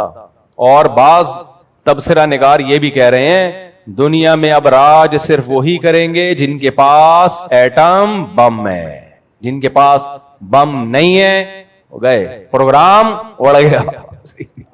تو یہ اللہ کا شکر ہو گیا ہم نے صحیح ٹائم پہ ایٹم بم بنا لیا تھا۔ اللہ ڈاکٹر عبد القدیر خان کی مغفرت کرے، ان کے درجات کو بلند کرے، اور اس بم بنانے میں سعودی عرب نے بھی ہمارا بڑا ساتھ، بہت سارے لوگ انوالو ہیں اس میں، فوج بھی ہے، ISI بھی ہے، کچھ سیاسی لیڈر بھی ہیں، بہت سارے لوگوں کو یہ کریڈٹ جاتا ہے، بھٹو کو بھی جاتا ہے کریڈٹ، تو سب کو یہ بہرحال سب نے مل جل کے خاندانی کام، تو پاکستان میں سارے غلط کام نہیں ہو رہے، اس سے ہی پتہ چلتا ہے کچھ کام الحمدللہ اور دیکھو غریب ہو کے مر جاؤ لیکن کمزور ہو کے نہ مرو. یہ پتہ چل گیا کہ نہیں چل گیا؟ ورنہ حقیقت کیا ابو ابو ابو فلاں رہ گیا کھوکھلے. ان کے طیارے ہمارے ایئرپورٹوں پہ کھڑے ہوئے ہیں, ہمارے ایئرپورٹ میں, کہہ رہے ہیں یار اللہ کے نام پہ یہ اتحاد لے لو, پی آئی اے میں آ رہے ہیں. تو اس لیے ہم نے ڈیفنس پہ کمپرومائز نہیں کیا. سمجھ میں آ رہی ہے بات؟ یہ ہماری فورسز کا ایک خاندانی کام ہے کہ انہوں نے ڈیفنس پہ کمپرومائز, جو کام ان کا تھا وہ انہوں نے کیا, گو کہ جو نہیں تھا وہ والا بھی کیا, لیکن بہرحال ان کا کام نہیں تھا کہ وزیر اعظم کون بنے گا کون نہیں بنے گا. الیکشن میں آپ کی انوالومنٹ بالکل بھی نہیں ہونی چاہیے, یہ آپ کے کام نہیں ہے. دیکھو کسی نے بڑی زبردست بات کی ہے, پاکستان میں جتنے بھی وزیر ہیں نا, کسی بھی وزیر سے پوچھو کہے گا میں ادھر کا وزیر ہوں, اختیار میرے پاس ہے, میں صدر ہوں, اختیار میرے پاس ہے. حالانکہ نہیں ہوتا اختیار. میں وزیر اعظم ہوں, اختیار میرے پاس ہے, حالانکہ نہیں ہوتا اختیار. میں فلانے محکمے کا وزیر ہوں, اختیار میرے پاس ہے, حالانکہ نہیں ہوتا. ایک اکیلا آرمی چیف ہے جو کہتا ہے میں قوم کا خادم ہوں, حالانکہ باپ کون ہوتا ہے؟ وہی سب کا باپ ہوتا ہے. تو اب یہ غلط ہے صحیح ہے, یہ ایک الگ بحث ہے, لیکن بہرحال کام خاندانی ہو رہے ہیں پاکستان میں, اور ہمیں اس پہ شکر ادا کرنا چاہیے. پوری دنیا رابطے کر رہی ہے, پوری دنیا ہمیں ہماری طرف للچائی ہوئی نگاہوں سے دیکھ رہی ہے. ایران میں جھنڈے لہرائے جا رہے ہیں, پاکستان زندہ باد کے نعرے لگ رہے ہیں. حضرت مفتی عبدالرحیم صاحب نے چند دن پہلے بیان دیا تھا کہ نوبل انعام جو ہے یہ جنرل عاصم منیر کو ملنا چاہیے. تو لوگوں نے بہت نیگیٹو کمنٹ کیے کہ یہ سرکاری پٹھو فلانے. اصل میں بات یہ ہے کہ اپنے ملک سے محبت کا جو بھی اس وقت دعویٰ کرے گا نا, تو اس کو لوگ درباری سرکاری ہی کہیں گے, کیونکہ کھوپڑی کیا ہو چکی ہے, خراب ہو چکی. یار اگر ہمارے سربراہ کو نوبل انعام ملے, اور ملنا چاہیے, ہم انڈیا کی اس سے زیادہ ٹھکائی لگائے سکتے تھے, ہم نے 2 گھنٹوں میں بس لگا کے بند کر دیا اس کو, ورنہ اور بھی مار سکتے تھے, لیکن پاکستان بدامنی نہیں چاہتا. تو اس لیے انعام ڈونلڈ ٹرمپ کو نہیں ملنا چاہیے, انعام ہمیں ہمارے سربراہوں کو ملنا چاہیے. بھلے آپ کے ہمارے ان سے 10 اختلافات ہوں, اختلافات ہوتے رہتے ہیں, زندہ قوموں کا کام اختلاف کرنا, لیکن انصاف کی بات یہ ہے کہ جو اچھا کام ہو اس کو اچھا ماننا چاہیے. سمجھ میں آ رہی ہے بات؟ باقی جو لوگ الیکشن میں ہارے ہیں میں ان سے پھر دوبارہ تعزیت کرتا ہوں. مجھے پتا تھا ان کے ہارنے کا تھا نہیں, ان کو جیتنا تھا. کچھ کو تو میں نے جتوانے کی کوشش کی, پھر بھی ہار گئے وہ. تو وہ ہوتا رہے گا, کیونکہ آرمی چیف قوم کا خادم ہوتا ہے, اس کے ہاتھ میں بیچارے کے ہاتھ میں کچھ بھی نہیں. خیر بہرحال تو اللہ تعالیٰ سمجھنے کی عمل کی توفیق عطا فرمائے. وما علینا الا البلاغ. وعلیکم السلام. محمد سفیان بن نسیم الدین, انصر شاہ بنت شہزاد احمد. انصر شاہ نام ہے دلہن کا, انوشا, اس کو صحیح دکھوائیں. انوشا بنت شہزاد احمد دلہن کا نام ہے. 50,000 روپے مہر. دلہن کے وکیل کہاں ہیں بھائی؟ دلہن کے وکیل آپ ہیں. آپ نے اجازت دی کہ 50,000 روپے مہر میں انوشا شاہ بنت شہزاد احمد کا نکاح محمد سفیان ولد نسیم الدین سے کروں. اجازت ہے؟ اجازت ہے. الحمد للہ نحمده ونستعینه ونستغفره ونؤمن به ونتوکل علیہ ونعوذ باللہ من شرور انفسنا ومن سیئات اعمالنا من يهده الله فلا مضل له ومن يضلله فلا هادي له ونشهد ان لا اله الا الله وحده لا شريك له ونشهد ان سيدنا وحبيبنا وشفيعنا وسندنا محمدا عبده ورسوله صلى الله تعالى عليه وعلى آله وأصحابه وبارك وسلم تسليما كثيرا كثيرا. أما بعد فأعوذ بالله من الشيطان الرجيم. بسم الله الرحمن الرحيم. يا أيها الناس اتقوا ربكم الذي خلقكم من نفس واحدة وخلق منها زوجها وبث منهما رجالا كثيرا ونساء واتقوا الله الذي تساءلون به والأرحام إن الله كان عليكم رقيبا. وقال تعالى يا أيها الذين آمنوا اتقوا الله وقولوا قولا سديدا يصلح لكم أعمالكم ويغفر لكم ذنوبكم ومن يطع الله ورسوله فقد فاز فوزا عظيما. وقال النبي صلى الله عليه وسلم النكاح من سنتي وقال فمن رغب عن سنتي فليس مني. وقال النبي صلى الله عليه وسلم تزوجوا الودود الولود فإني مباهي بكم الأمم. وقال النبي صلى الله عليه وسلم تزوجوا ولا تكونوا كرهبان النصارى. جناب محمد سفیان بل نسیم الدین, میں نے 50,000 روپے مہر میں آپ کا نکاح انوشا بنت شہزاد احمد سے کیا. آپ نے اس نکاح کو قبول کیا؟ قبول کیا. جزاک اللہ. دعا کریں اللہ برکت دے. الحمدللہ رب العالمین والعاقبۃ للمتقین والصلاۃ والسلام علی رسولہ الکریم وعلی آلہ وصحبہ اجمعین. اللہ اس نکاح کو اپنے دربار میں قبول فرما. اس نکاح کی برکتیں زوجین کو تادم حیات نصیب فرما. آپس کے اختلاف و انتشار سے، لڑائی جھگڑوں سے، ہر قسم کے شر سے اللہ ان دونوں کی حفاظت فرما. اس نکاح کو اللہ دونوں کے خاندانوں میں محبتوں کا، جوڑ کا، برکتوں کا ذریعہ بنا. ہر طرح کے شر سے دونوں کے خاندانوں کو محفوظ فرما. جس کی جو جائز مراد ہو اللہ اس کی مراد کو پورا فرما. ربنا آتنا فی الدنیا حسنۃ وفی الآخرۃ حسنۃ وقنا عذاب النار.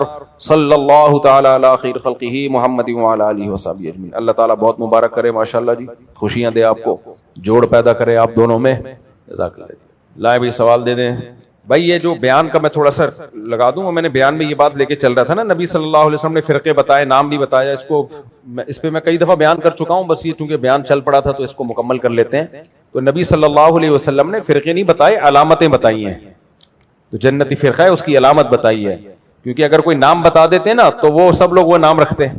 تو اس لیے ناموں میں کچھ نہیں رکھا، دیوبندی نام ہو، بریلوی نام ہو، اہل حدیث نام ہو، حنفی ہو، شافعی، کچھ بھی نہیں ہوتا. اس سے گورنمنٹ کی طرف سے کوئی پابندی نہیں ہے، کوئی بھی کسی بھی ٹائم پہ اپنے آپ کو کچھ بھی کہہ سکتا ہے. اچھا کچھ لوگ کہتے ہیں ہم صرف مسلمان ہیں. اچھی بات ہے اگر آپ صرف مسلمان ہیں، لیکن ہوتے نہیں ہے نا. آپ اس طریقے کو فالو نہیں کر رہے ہوتے جو اللہ اس کے رسول کا بتایا ہوا طریقہ ہے.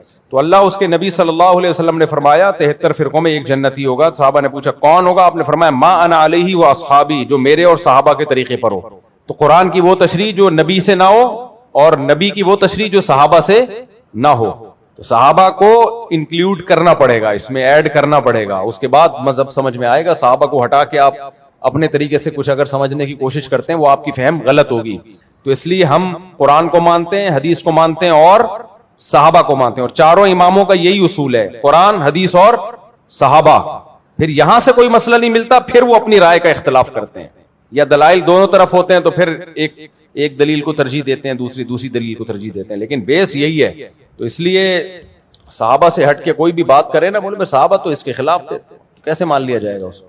پاکستان نے انتہائی شاندار سفارتکاری کے ذریعے بہت بڑی جنگ کو دھکیلا ہے. سعودی عرب سے دفاعی معاہدہ، ساتھ میں ایران جو کہ پڑوسی اور مخالف سمت میں امریکہ اور اسرائیل. اس پورے معاملے کو جس طرح پاکستان نے نبھایا ہے اور امن کی کوشش کی ہے، اس سے ہماری قوم کا وقار، عزت اور پذیرائی بڑھ گئی ہے. بے شک بے شک بے شک. سعودی عرب نے پاکستان کے ساتھ دوستی کا ثبوت دیا اور پاکستان کے لیے مشکلات پیدا نہیں کی. ایران کی جرت اور کامیاب مزاحمت بھی قابل رشک رہی. بے شک ایران نے نر کا بچہ بن کے دکھایا، ایران نے بہادری دکھائی ہے، یہ ماننا پڑے گا. ایران نے بہادری دکھائی ہے، قربانیاں دی ہیں، پوری قیادت ان کی امریکہ نے اڑا دی اور پھر بھی وہ ڈٹے ہوئے، تو ماننا پڑے گا. باقی پھر ایران نے گڑبڑ کی ہے کہ وہ تھوڑا اپنی سعودی عرب سے بھی ٹھڑک نکالی ہے، یہ غلط کیا ایران نے. ابھی مفتی عبدالرحیم صاحب کا بیان آیا ہے نا کہ صدام حسین نے 13 حملے کیے تھے اسرائیل پر اور 53 کر دیے سعودی عرب پہ. تو بھائی تم یہ کیا کر رہے ہو؟ پھر اس کا نتیجہ کیا نکلا؟ سعودی عرب نے اپنی مدد کے لیے پھر امریکہ کو بلایا اور پھر وہ امریکہ یہیں آ کے اعتکاف میں بیٹھ گیا. وہ 10 دن کا اعتکاف ہوتا ہے، پوری زندگی کے اعتکاف میں بیٹھ گیا. تو اب سعودی عرب نے صحیح کیا غلط کیا، لیکن اس میں مجبور کس نے کیا؟ صدام حسین نے مجبور کیا. بھائی آپ کو کیا ضرورت ہے، آپ نے کویت پہ قبضہ کر لیا، پھر آگے سعودی عرب پہ بھی. تو مسئلہ یہ ہوتا ہے کہ بعض لوگ اسرائیل کا نام استعمال کر کے وہ دوسروں سے دشمنی بھی نکالتے ہیں. تو ایران نے اسرائیل کے خلاف جب تک چل رہا تھا ساری دنیا مان رہی تھی زندہ باد بھائی، لیکن اس نے اسرائیل کی آڑ میں سعودی عرب کو بھی کوٹنا شروع کر دیا. اور دلیل یہ دی ہے کہ اڈے ہیں وہاں پہ. بھائی ان اڈوں سے آپ پہ اٹیک نہیں ہو رہا، ان اڈوں سے آپ پہ اٹیک نہیں ہو رہا. تو سعودی عرب جانے وہ امریکہ جانے، اور وہ آج سے تھوڑی ہو تو بہت پہلے سے ہیں. تو اس لیے ایران، اگر میں اس معاملے میں ایرانی حکومت کی تعریف کرتا ہوں، بہرحال اس نے جوان مردی کا مظاہرہ کیا ہے، یہ مانتے ہیں، لیکن دوسرے جو کام صحیح ہے اس کو صحیح کہا جائے گا، جو غلط ہے اس کو غلط کہا جائے گا. تو اس نے یہ بھی کیا جو سعودی عرب کو کیوں آپ حملہ کر رہے ہو. بعض لوگ کہتے ہیں سعودی عرب میں بادشاہت ہے جو ناجائز بادشاہت ہے. دیکھو باتیں کرنے پر گورنمنٹ کی طرف سے کوئی پابندی نہیں ہے. جب سعودی عرب کا پاکستان آرمی کے ساتھ اتحاد ہوا تھا نا، آرمی نہیں فورسز کے ساتھ، اس میں ایئر فورس بھی ہے. ہماری سب سے جاندار شاندار تو ایئر فورس ہے، تو ہمارے پائلٹ ہیں ہمیشہ سے مشہور ہیں. تو تبھی مجھے بچپن سے پائلٹ بننے کا شوق تھا، اس لیے میری 2-3 تصویریں بچپن کی پائلٹ والے ڈریس میں ہیں. بس وہ تصویریں ہی ہیں، وہ بھی پتہ نہیں کہاں چلی گئیں. تو اب بھی پائلٹ سے کم نہیں ہے بھائی، اب بھی جہاز اڑا رہے ہیں، اور کیا جہاز ہی تو اڑا رہے ہیں بیٹھ کے ہم. خیر، اعز مقام فی الدنا سرج سابحین وخیر جلیس فی الزمان کتاب. جب JF-17 کے پائلٹوں کو دیکھتا ہوں نا میں جہاز اڑاتے ہوئے، تو مجھے متنبی کا شعر یاد آتا ہے. موضوع سے ہٹ جاتا ہوں، کیا کریں. اعز مقام فی الدنا سرج صابحین. پہلے زمانے میں شاعروں کے کیا تخیل ہوا کرتے تھے یار. اب لڑکوں کو دیکھو یار, کوئی لڑکا بن رہا ہی نہیں ہے, لیڈیز بنتے جا رہے ہیں, فیشل کروا رہے ہیں, اور پتہ نہیں کمر کھول کے کیا کر رہے ہو یار تم. متنبی پڑھ لیتے. متنبی کہتا ہے مرد کے لیے سب سے عزت دار جو جگہ ہے نا, جہاں بیٹھ کے مرد کیا لگتا ہے, مرد کا بچہ لگتا ہے, وہ ہے تیرتے ہوئے گھوڑے کی پشت. رہنے دو یار ایسے ہی ٹھیک, لیول سے اوپر کی باتیں ہو جاتی ہیں تو تھوڑا سا معاملہ خراب ہو جاتا ہے. دوڑتے ہوئے گھوڑے کی نہیں, سرجو سابحن, سباحت تیراکی کو بولتے ہیں, تیرتے ہوئے گھوڑے کی پشت. اس زمانے میں JF-17 نہیں تھا, رافیل بھی نہیں تھا. تو اب بھی رافیل تھا, وہ بھی رافیل کیا تھا نا, وہ تو تھوڑے دن پہلے کی بات ہے کہ ہوا کرتا تھا, اب وہ بھی تھا بن گیا. تو وہ دیکھو کیسی میمز بنی تھی کباڑ میں, رافیل لے لو بھائی. پاکستانی قوم میمز بنانے پر آئے, بڑا مزہ آتا ہے.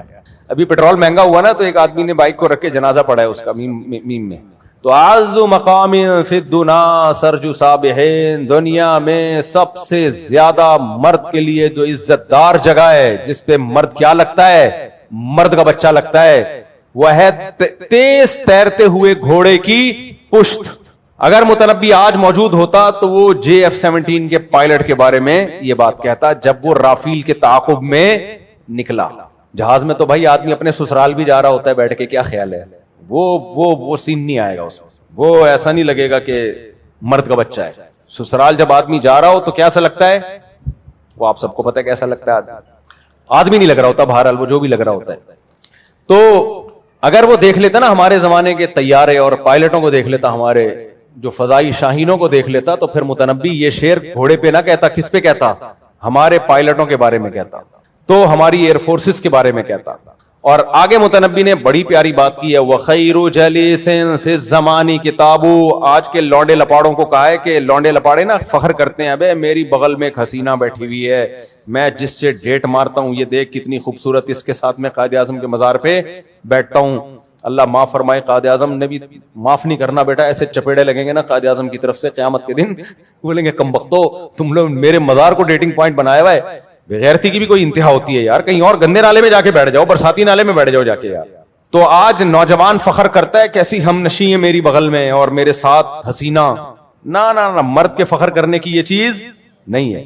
متنبی گمراہ آدمی تھا لیکن باتیں خاندانی کر گیا. کہتا ہے خیر جلیس فی الزمان کتاب, سب سے بہتر ہم نشین کتاب ہے. کتاب یعنی مرد کے دو کنڈیشن میں آدمی بہت اچھا لگتا ہے. ایک جب اس کے ہاتھ میں کتاب ہو اور مطالعہ کر رہا ہو, ادیب لگتا ہے دیکھنے میں, لگتا ہے کہ نالجیبل آدمی ہے, نالج امپروو کرنے کا اس کو شوق ہے. اور دوسرا جب JF-17 کی پشت پہ بیٹھا ہوا جہاز اڑا رہا ہو, یا تیز رفتار گھوڑے کی پشت پہ بیٹھا ہوا. آج اس کا آلٹرنیٹ کیا ہے ہمارے پاس, کتاب کا آلٹرنیٹ ہے ٹک ٹاک پہ لڑکیوں کا ناچ, لڑکیوں کے ڈانس. وہ آپ کی ہم نشین ہے ٹک ٹاک, ایک ریل, دوسری ریل, تیسری ریل, پھر وہ بس ناچ اور ڈانس اور یہی چھچور بنا دیکھتے رہتے ہیں لوگ. تو متنبی نے ایک اور بڑی پیاری بات کی. متنبی پتہ ہے گمراہ آدمی تھا لیکن پھر بھی کچھ باتیں بڑی خاندانی کر کے گیا. یہ گزرا ہے آج سے 1000 سال سے بھی زیادہ ہو گیا اس کو, متنبی کو تقریباً 1100 سال پرانا شاعر ہے. متنبی کہتا ہے کہ ایک دفعہ شراب خانے میں گیا, اس کے دوستوں نے انوائٹ کیا کبھی آؤ ہمارے ساتھ بھی بیٹھو. تو جب شراب خانے میں گھسا ہے تو اس کے دوست پینے پلانے میں لگے ہوئے تھے, تو دوستوں نے اس کو بھی شراب پیش کی کہ کائنڈلی 2 گھونٹ آپ بھی. تو اس نے شراب تو نہیں پی لیکن اپنے دوستوں کی دل شکنی بھی نہیں کی. دوستوں کی تعریف اس نے ان الفاظ میں کی, لِأَحِبَّتِي أَن يَمْلَؤُوا بِالصَّافِيَاتِ الْأَكْوَبَا وَعَلَيْهِمِ أَن يَبْذُلُوا وَعَلَيَّ أَلَّا أَشْرَبَا. کہہ رہے دوستی کا تقاضا یہی ہے میرے محبوبوں کے لیے کہ مجھے پلانے کی کوشش کریں. ان کی دوستی کا یہ تقاضا ہے کہ وہ مجھے پلائیں. دوست ہے نا تو اپنے ساتھ شریک کریں, لیکن مجھ پر میری غیرت کا تقاضا یہ کہ میں نہ پیوں. اب سوال پیدا ہوتا ہے کہ متنبی کیا تمہیں نشے کا شوق نہیں ہے؟ نشہ تو ہر آدمی کو ہوتا ہے. تو اگلے شعر میں اس کا جواب دیتا ہے کہ بھائی مجھے بھی نشہ ہے, میں اتنا نیک نہیں ہوں کہ مجھے نشے کا شوق ہی نہیں ہے. کہتے ہیں نشے تو شرابیوں میں بیٹھتا ہوں تو نشے کا شوق ہوگا کہ نہیں ہوگا؟ تو کہہ رہے ایسا نہیں ہوں گے میں دودھ کا دھلا ہوا کہ مجھے نشے کا شوق نہیں ہے, لیکن کہتا ہے مجھے نشہ پتہ ہے کس چیز کا ہے, کہ مجھے نشہ ہے گھمسان کی جنگ ہو رہی ہو اور اس میں گھوڑے کی پشت پہ سوار ہو کے تلوار لے کے میدان جنگ میں کود پڑوں اور تلواروں کی جھنکار سے مجھے جو ٹھڑک پیدا ہوتی ہے نا, جو میں ناچتا ہوں, وہ والا کہہ رہا ہے یہ پروگرام اس شراب میں مجھے نظر نہیں آ رہا. تو میرے جو نشہ ہے وہ کیا ہے؟ تلواروں کی جھنکار, اس میں لڑائی. نہیں آ رہی میرا خیال ہے بات. پہلے زمانے میں ہوا کرتا تھا, اب یہ سب ختم ہو گیا.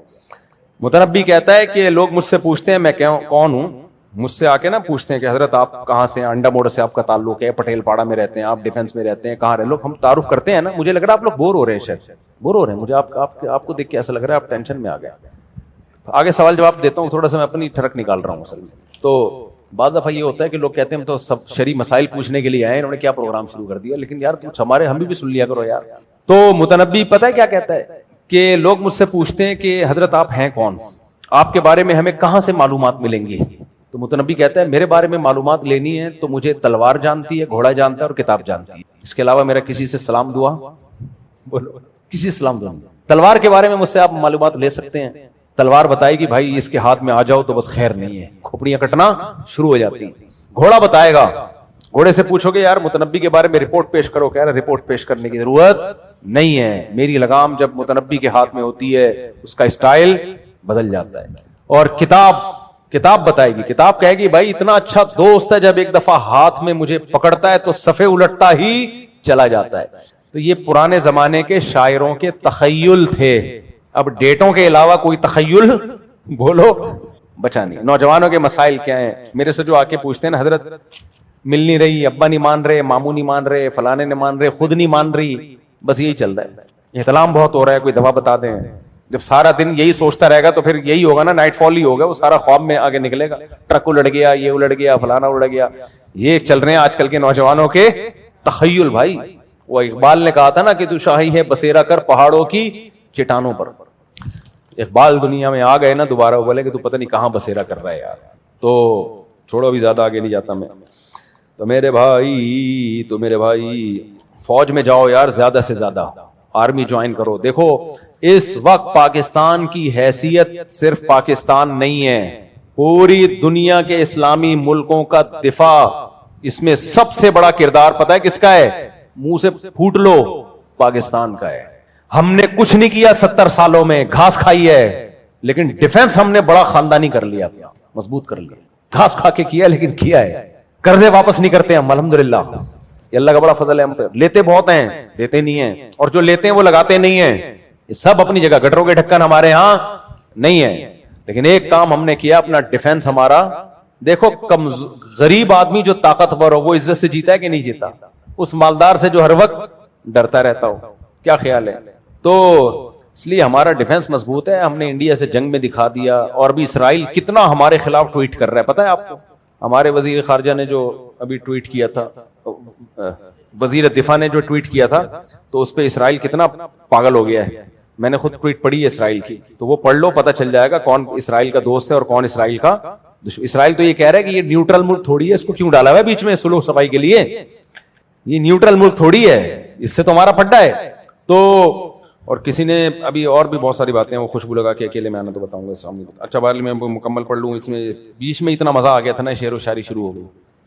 اچھا دیکھو ایک بات یاد رکھو, ہمارے ہاں کچھ لوگوں کو آرمی چیف سے اختلافات ہیں, کچھ لوگوں کو الیکشن وغیرہ, عمران خان اندر وغیرہ وغیرہ وغیرہ, وہ اختلافات ہیں. میں اس اختلافات کو نہیں چھیڑتا, ہو سکتا ہے ویلڈ ہو, اس کو نہیں چھیڑتا. بات اصل میں یہ ہوتی ہے کہ جب کوئی ملک کام کر رہا ہوتا ہے نا, تو وہ کریڈٹ سربراہ کو جاتا ہے. ویسے تو ہمارے جو آرمی کے جوان ہیں ان کو یہ جاتا ہے کریڈٹ, یہ تو میں نے ابھی بیان میں بھی بات بتائی ہے. لیکن جب بھی کوئی ملک کا سربراہ ہوتا ہے, چیف ہوتا ہے, تو اس کی ذاتی حیثیت ایک طرف ہو جاتی ہے. اس وقت اس کی حیثیت ہوتی ہے ملک کا نمائندہ. آئی بات سمجھ؟ مثال کے طور پر یہ سارے کام زرداری بھی کر رہا ہوتا نا, تو ہم زرداری کو بھی سلوٹ کرتے, اس لیے نہیں کہ وہ زرداری ہے, اس لیے کہ پاکستان کا صدر ہے. سمجھ میں آ رہی ہے بات؟ نہیں آ رہی میرا خیال. تو اس لیے اپنی ذاتی نفرتوں کو یا ذاتی اختلافات کو اتنا آگے نہ لے کے جاؤ کہ ملکی مفاد پہ زد پڑنا شروع ہو جائے. میں یہ مضمون بار بار بیان کر چکا ہوں, اس میں ساحل ادیم صاحب اور ان کے جو لسنر ہیں وہ اکثر میرے خلاف ہو جاتے ہیں. حاکم ظالم ہو یا عادل ہو, اس کو رسپیکٹ بھی شریعت میں دینے کا حکم ہے اور اس کی اطاعت کا بھی حکم ہے. یہ وہ بات ہے جس پہ نیچے ہمیں لوگوں نے لکھا ہوتا ہے سرکاری درباری. یہ شریعت کا حکم ہے, حاکم عادل ہو یا ظالم ہو آپ نے اس کو رسپیکٹ بھی دینی ہے اور جائز چیزوں میں اس کی اطاعت بھی جائز میں، ناجائز میں نہیں، جائز چیزوں میں اس کی اطاعت بھی کرنی ہے. کیوں؟ کیا شریعت ہمیں ظلم کا حکم دیتی ہے؟ نہ، شریعت اجتماعیت کو دیکھتی ہے. اگر ملک کے سربراہ پہ لوگ جمع نہیں ہوں گے، آپ کی طاقت کیا ہو جائے گی؟ کمزور. طاقت کمزور ہو جائے گی. انتظامی چیزوں میں ہمیشہ سربراہ کو فالو کیا جاتا ہے. ایک اور آسان مثال دوں، دیکھو سعودی عرب میں جو چاند نظر آتا ہے نا، وہ نظر آتا نہیں ہے، پتہ ہے آپ کو؟ اس دفعہ سعودی عرب میں عید کے دن بھی چاند نظر نہیں آیا ہے. عید کے دن بھی. سمجھ میں آ رہی ہے بات؟ آپ پوچھ لیں سعودی عرب میں فون کر کے کسی سے کہ جس دن تمہاری عید تھی مغرب کے بعد چاند نظر آیا، وہ لوگ کہیں گے نہیں نظر آیا. کوئی جھوٹ بول رہا ہو تو ایک الگ بات ہے. لیکن سعودی عرب میں اس کے باوجود ہم کہتے ہیں جو عید ہوئی ہے وہ شرعی عید ہے. کیوں؟ حکومت نے فیصلہ کر دیا. انتظامی چیزوں میں حاکم عادل ہو، پرہیزگار ہو، اس سے بحث نہیں ہے. وہ آپ کا باس ہے، وہ آپ کا باپ ہے، جو وہ فیصلہ کرے گا انتظامی چیزوں میں. یہ نہیں کہ خلا پکڑا دے عورتوں کو، وہ انتظامی معاملہ نہیں، وہ تو حلال حرام کا مسئلہ ہے. جہاں بھی اجتماعیت کا کوئی مسئلہ آئے گا تو انتظامی چیزوں میں فالو کرنا پڑے گا ملک کے سربراہ کو، چاہے وہ زرداری ہو، چاہے وہ شہباز شریف ہو، چاہے کوئی بھی ہو، تو اس کو فالو کرنا پڑے گا. اس سے ملک کی اجتماعیت باقی رہتی ہے، ملک میں اتحاد رہتا ہے. قرآن کہتا ہے کہ اگر اختلاف کرو گے تذہب ریحکم، تمہاری ہوا اکھڑ جائے گی. تو قرآن نے یہ نہیں کہا کہ حاکم نیک ہو تو اختلاف مت کرو، برا ہو تو اختلاف کرو. نہ، حاکم کا مطلب کیا ہے؟ اور حاکم کی ڈیفینیشن یہ ہے کہ قوت نافذہ و پاور آ جائے اس کے پاس، چاہے وہ لیگل وے سے آئی ہو یا انلیگل طریقے سے آئی ہو. انلیگل طریقے سے آنا ناجائز ہے، غلط ہے، لیکن آ گئی تو آ گئی، ماننا پڑے گا. سمجھ میں آ رہی ہے بات کہ نہیں آ رہی ہے؟ حضرت معاویہ کا بیٹا یزید، 99.9% صحابہ نے اس کے ہاتھ پہ بیعت کی ہے. حالانکہ اس کے بارے میں اختلاف ہے کہ عادل تھا، فاسق تھا، صحابہ نے یہ بحث میں نہیں پڑے. بھائی پاور آ گئی ہے، طاقت آ گئی ہے، قوت نافذہ ہے. تو اب اگر اس کے خلاف خروج ہوگا، بغاوت ہوگی، تو امت دو حصوں میں ڈیوائڈ. تو جنہوں نے عادل مانا وہ بھی بیعت ہوئے، جنہوں نے نہیں مانا وہ بھی بیعت ہوئے. اور امت ہمیشہ اسی طرح چلی آئی ہے، اور یہی شریعت کا حکم ہے. کیوں؟ اجتماعیت کے لیے اپنے انفرادی مفاد کو ترک کر دو. تو یہ کوئی مکھن پالیسی یا کوئی درباری نہیں ہے، یہ علم ہے جو آپ کے سامنے پیش کر رہا ہوں. یہ جو آج کل کے اسکالر آ رہے ہیں ان کے پاس نالج ہے نہیں، اور یہ سارے یہ باتیں پاکستان میں کرتے ہیں، لندن امریکہ میں جا کے نہیں کرتے. یہ کبھی انہوں نے خلافت کی بات لندن میں کی ہے بھائی؟ کبھی انڈیا میں کی ہے جب 100% کفریہ حکومت ہے؟ وہاں کبھی نہیں کہیں گے کہ خلافت قائم کرو، حاکم وقت کے خلاف کھڑے ہو جاؤ. ان کا پتہ چماٹ پڑے گا وہاں پہ طبیعت سے. تو یہ کیا بات ہے؟ غیر مسلم کنٹریز میں تو آپ بھیگی بلی بن کے رہتے ہو، اور ایک پاکستان ملا ہوا ہے تمہیں خلافت کے لیے بھی اور اپنی ساری ٹرک پوری کرنے کے لیے، ساری دشمنیاں نکالنے کے لیے.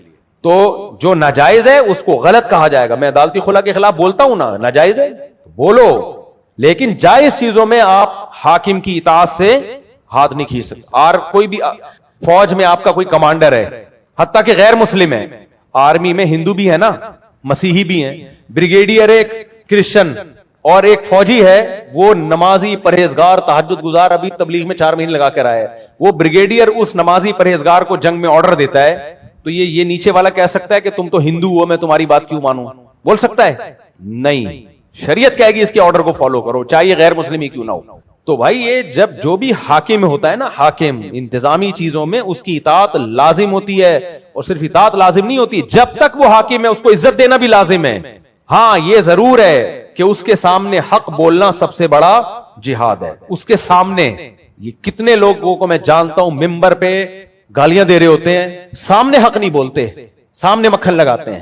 یہ جو مفتی عبدالرحیم صاحب کو لوگ سرکاری درباری کہتے ہیں نا، مفتی عبدالرحیم صاحب کو میں جانتا ہوں، سامنے وہ بولیں گے جو ان کے دل میں ہوگا، وہ کسی کی ملامت کی پرواہ نہیں کرتے. ممبروں پہ مخالفت کر کے عوام میں ہیرو بننے کی کوشش نہیں کرتے. وہ کچھ لوگ ممبروں پہ مخالفت کر کے عوام کی نظر میں ہیرو بن جاتے ہیں، سامنے بھیگی بلی بنے رہتے ہیں. ان کی عادت ہے عزت کے ساتھ جو بھی بات ہوتی ہے وہ سامنے رکھ دیتے ہیں، یہ صحیح ہے یہ غلط ہے، باقی عمل نہ کرنا ان لوگوں کا کام ہے.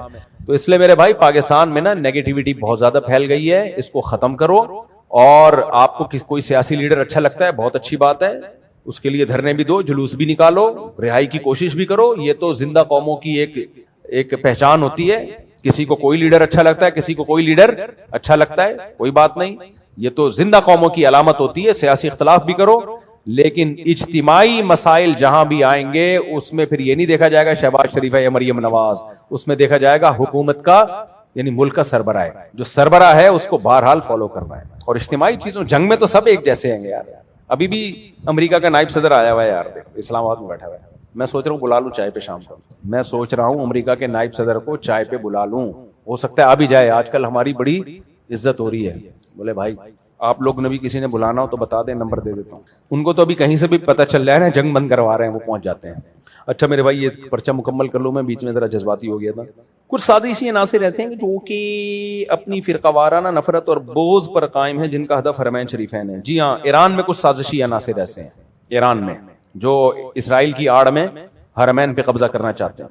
کچھ ہیں، سارے نہیں ہیں. خیر جنگ بندی ہو گئی ہے، یہ پورا مضمون لکھ کے لایا ہے.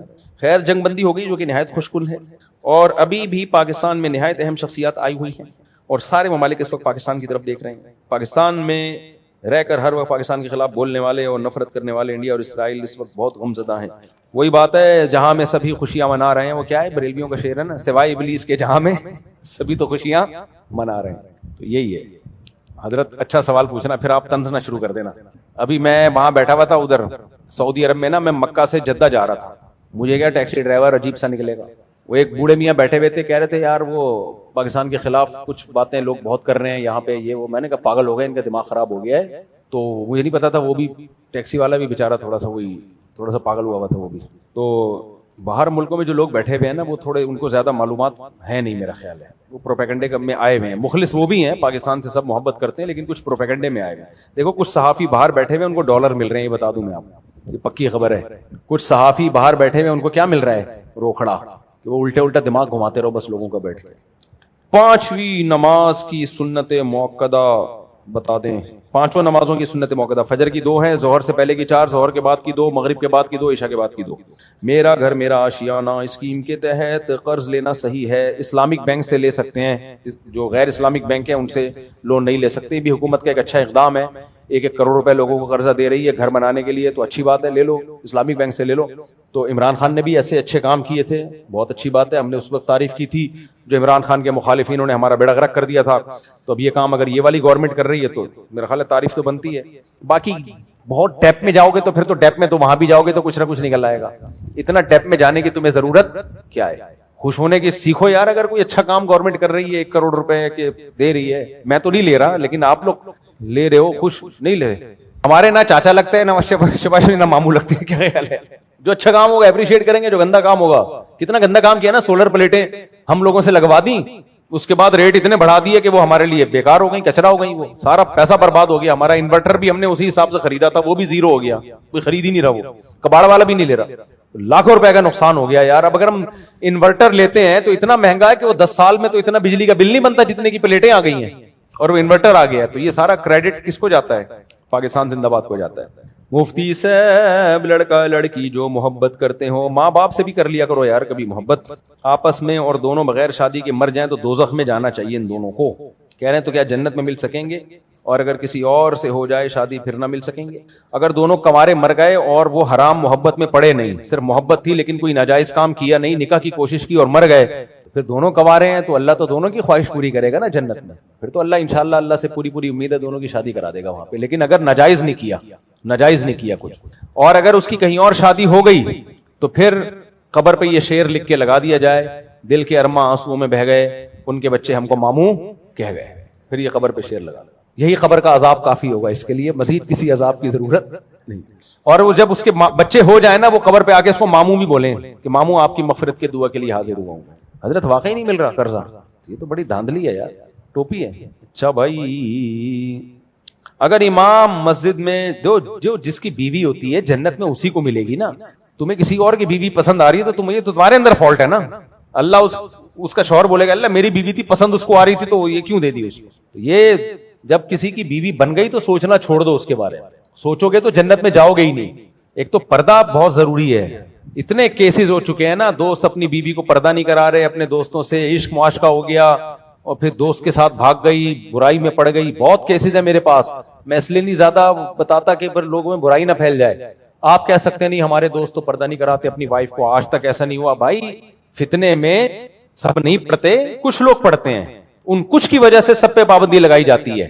بھابھی کا بھی پردہ فرض ہے دیور سے، بھابھی کا بھی پردہ فرض ہے. اور جو لوگ کہتے ہیں نا گھر میں کیسے پردہ ہوتا ہے, ہمارے گھر میں تو ہوتا ہے الحمدللہ. ہماری بھابھی ہم سے پردہ کرتی ہیں, ہم سب جوائنٹ فیملی میں اکٹھے رہے ہیں, کئی سال رہے ہیں, تو ان میں ہماری قریبی رشتے دار ہیں, وہ پھر بھی ہم سے پردہ کیا ساری زندگی, ایک گھر میں رہے ہیں. تو یہ پردے وردے کی باتیں لوگ ایسی غلط کر رہے ہوتے ہیں, سب کچھ ہو سکتا ہے گھر میں. اللہ کا خوف پیدا کرو دل کے اندر. مفتی صاحب اگر امام میں مسجد میں کوئی خامی ہے, گناہ ہو, اور کوئی اس پر تنقید کرے, امام کے پیچھے اس کی نماز ہو جاتی ہے. امام مسجد میں اگر کوئی خامی ہے تو محبت سے چھپڑ میں لے جا کے امام صاحب کو محبت سے عزت کے ساتھ سمجھا دیں, امام صاحب کائنڈلی ایسا نہ کریں, 2-3 دفعہ سمجھا دیں بس. باقی نماز امام ہی کے پیچھے پڑھیں, جو محلے کا امام ہے اس کو چھوڑنا صحیح نہیں ہے, جائز نہیں ہے.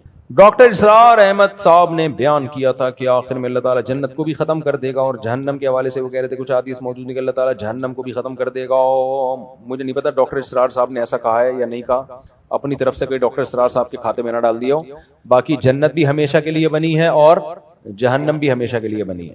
پہلی بات, مفتی صاحب مجھے آپ سے اللہ کے لیے محبت ہے, احبک اللہ الذی احببتنی فی, آپ کی وجہ سے آپ کی صلاحیتیں اور صفات اللہ تعالیٰ کے مکھن لگایا ہوا ہے, مکھن بہت زیادہ لگ گیا ہے. زیادہ مکھن لگتا ہے نا تو آدمی پھر اپنی اوقات بھول جاتا ہے, اپنی اوقات بھول جاتا ہے. جب کوئی کہے نا کہ آپ مجھے آپ سے محبت ہے تو حدیث میں دعا ہی ہے, احبک اللہ الذی احببتنی فی, اللہ بھی آپ سے محبت کرے جس اللہ کی وجہ سے آپ مجھ سے محبت کرتے ہو. جو بھی آپ سے محبت کا کہے تو اس کو یہ دعا دینی چاہیے, بشرطے کہ یہ اللہ کے لیے محبت ہو. ایسا نہ کوئی لڑکی بولے مجھے آپ سے محبت ہے, آپ کہیں اللہ بھی آپ سے محبت کرے, آپ تو دوبارہ کہیں کائنڈلی الفاظ, تو حرام محبتوں میں نہیں ہے یہ.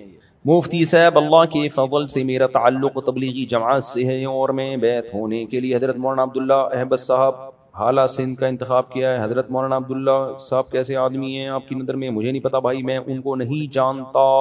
اگر کسی بزرگ کے مجاز ہیں, اجازت یافتہ ہیں, ان کی صحبت میں کچھ وقت رہ کے گزاریں, اگر فائدہ ہو رہا ہے تو پھر بیعت ہو جانا چاہیے. میری زوجہ میرے پاس نہیں آ رہی ہے, آپ چلے جائیں. زوجہ کسی کی بھی نہیں آتی, خود چل کے جانا پڑا. پچھلے 1 سال سے میں 1 سال پہلے اسلام آباد میں پوسٹنگ ہوئی تھی کراچی سے, پورے 1 سال میں نے اپنے 6 سے 7 افراد بھیجے صلح کے لیے, اور خود بھی گیا. ہر بار یہی کہتے ہیں کہ 2-3 دن میں بتائیں گے, لیکن ٹائم ضائع کرتے رہے, یعنی صلح ناکام ہو رہی. میری ایک بیٹی ہے جس سے وہ اپنی مرضی سے بات کرواتی ہے, میرا اب صبر ختم ہو رہا ہے. میں ان کو ایک طلاق بھیج دوں کیونکہ مجھے لگتا ہے وہ میرے ساتھ گھر نہیں بسانا چاہتی. طلاق دیں گے تو بالکل ہی بچی کو لے کے شارٹ ہو جائے گی. آج کل ہماری عدالتوں نے خواتین پہ جو ظلم ہو رہا ہے اس کو روکنے کا تو کوئی انتظام نہیں ہے. طلاقیں دینے میں دڑا دھڑ, اور طلاق کے بعد عدالت مکمل ساتھ کس کا دیتی ہے؟ عورت. وہ بچوں کو آپ سے ملائے نہ ملائے, آپ سڑتے رہو گے, ذلیل ہو جاؤ گے بری طریقے, اور آپ سے پیسہ اتنا نکلوا لیا جائے گا, اور بچی کی تربیت آپ کی مرضی کے خلاف, اور بچی کو آپ کا باغی بنایا جائے گا. پیسہ بھی آپ خرچ کر رہے ہوگے, اور باپ بچی کی نظر میں گندا بھی ہو رہا ہوگا, اور پھر آپ کو خودکشی کے خیالات آنا شروع ہو جائیں گے. تو اتنا زیادہ جب معاملہ چلا جائے, 3-4 سال سے صلح کی کوشش ہو رہی ہے, طلاق مت دو, ایک اور شادی کر لو, ٹھیک ہے. بچے دبا کے پیدا کرو تاکہ یہ اللہ کا نہ کرے, اللہ کرے یہ بھی مل جائے آپ کو, لیکن نہ ملے تو آلٹرنیٹ تو ہونا, ورنہ آدمی دوسرے بچے ہوتے ہیں نا تو پھر ذرا دل بہل جاتا ہے, ورنہ پھر وہ وہی یاد آئے گی اور ڈپریشن میں جاتا ہے انسان. اولاد سے بڑھ کر تو بھائی کوئی نعمت نہیں ہے. تو اللہ ان خواتین کو, ساری خواتین ایسی نہیں ہوتی لیکن جو اس طرح کرتی ہیں, عذاب ہے جہنم کا اپنے لیے خریدنی ہے. بچے کو باپ سے دور بھی کر رہی ہو, بچے کو باپ کا باغی بھی بنا رہی ہو, اور مردی سے ملنے دے رہی ہو, بھائی یہ کیا بات ہوئی؟ تو وہ جب چاہے گا ملے, اس کی بھی اولاد ہے, ماں بھی جب چاہے ملے, باپ بھی جب چاہے ملے. قرآن کے الفاظ ہیں لا تضار والدۃ بولدھا ولا مولود لہ بولدہ, اتنے صاف الفاظ ہیں. بچے کی وجہ سے نہ باپ کو نقصان پہنچاؤ نہ ماں کو نقصان پہنچاؤ. جو باپ ایسا کرے وہ بھی ظالم ہے, جو ماں ایسا کرے وہ بھی ظالم ہے. میری ایک بیٹی ہے, طلاق دینا نہ دینا یہ اب آپ خود سوچیں, میں مشورہ نہیں دیتا, لیکن طلاق سے مسئلہ حل نہیں ہوگا, اس کے اور مضبوط ہو جائے گی وہ. باقی بیوی جب تک بیوی ہے تو کورٹ کے ذریعے اس کو لایا جا سکتا ہے, کورٹ میں کیس کر کے بھئی میری بیگم میں وہاں رہ رہی ہے, تو کورٹ اس کو زبردستی مجبور کرے گی لانے پر. یہ اچھا قانون ہے پاکستان میں کہ, لیکن اس میں پھر وہ ایک کھلا لے لے گی جا کے, تو وہ خود لے لے, آپ کیوں دے رہے ہو کھلا؟ تو اس لیے مشورہ کر لو باقی لوگوں سے بھی.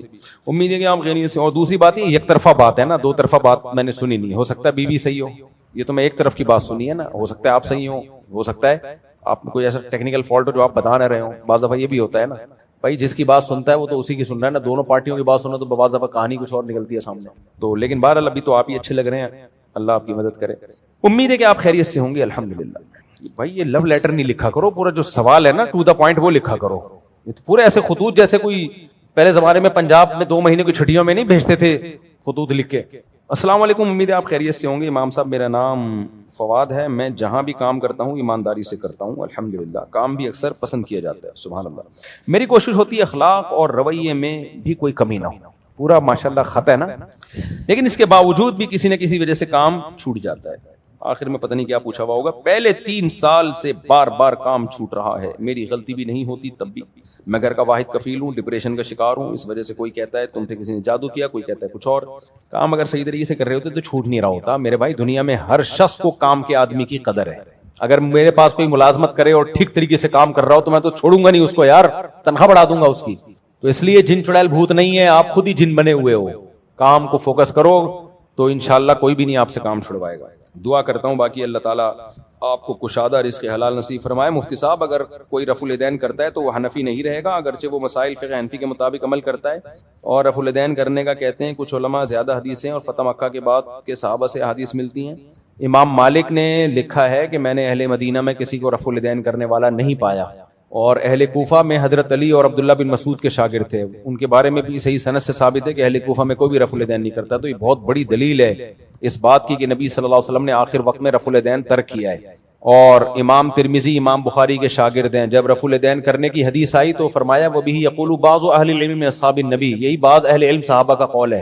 اور جب رفع الیدین نہ کرنے کی حدیث بیان کی تو کہا وبہ یقول غیر واحد من اہل العلم, بہت سارے اہل علم صحابہ کا مذہب ہے. تو رفع الیدین کرنے کی بھی حدیثیں ہیں لیکن نہ کرنے کا مذہب بھی کمزور نہیں ہے.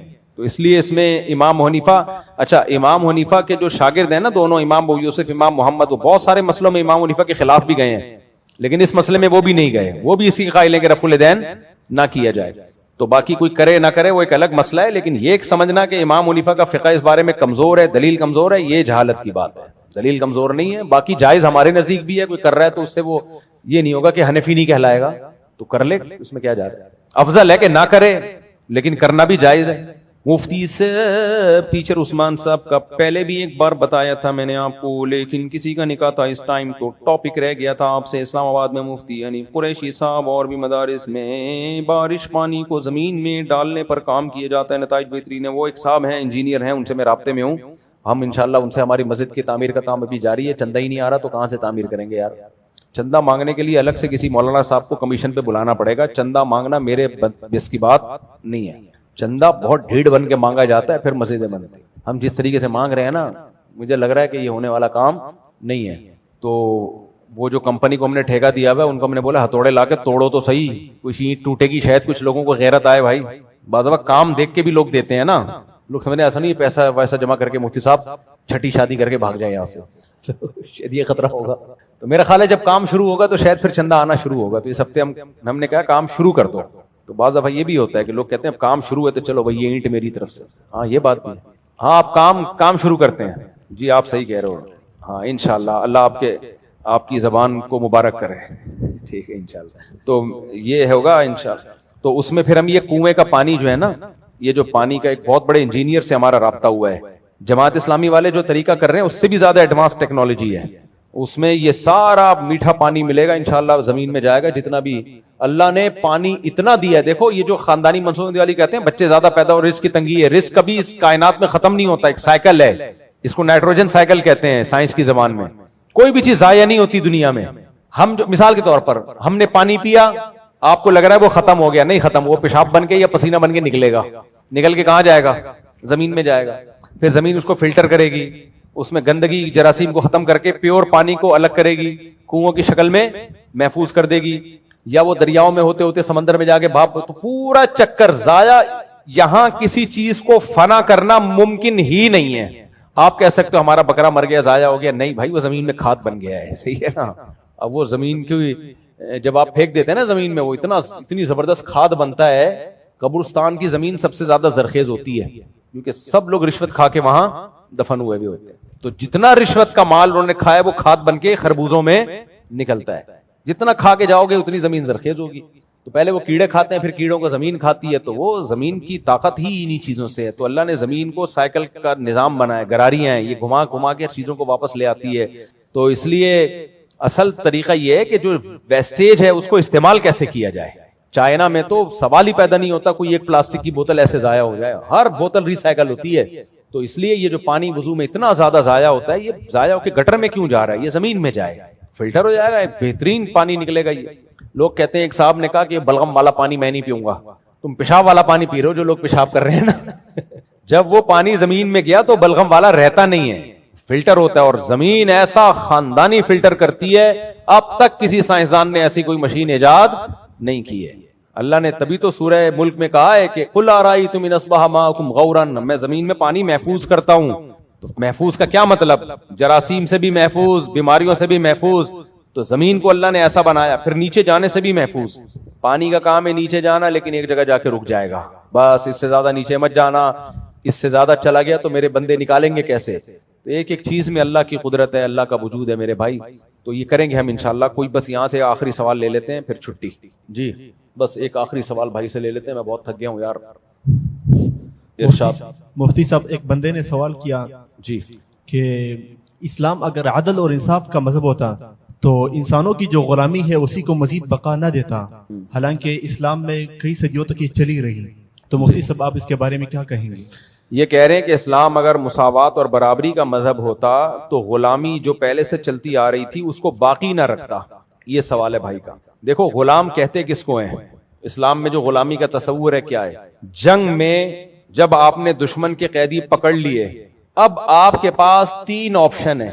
ایک آپشن یہ ان کو چھوڑ دیا جائے، اس سے کیا ہوگا؟ وہ دوبارہ لڑیں گے آپ سے آ کے۔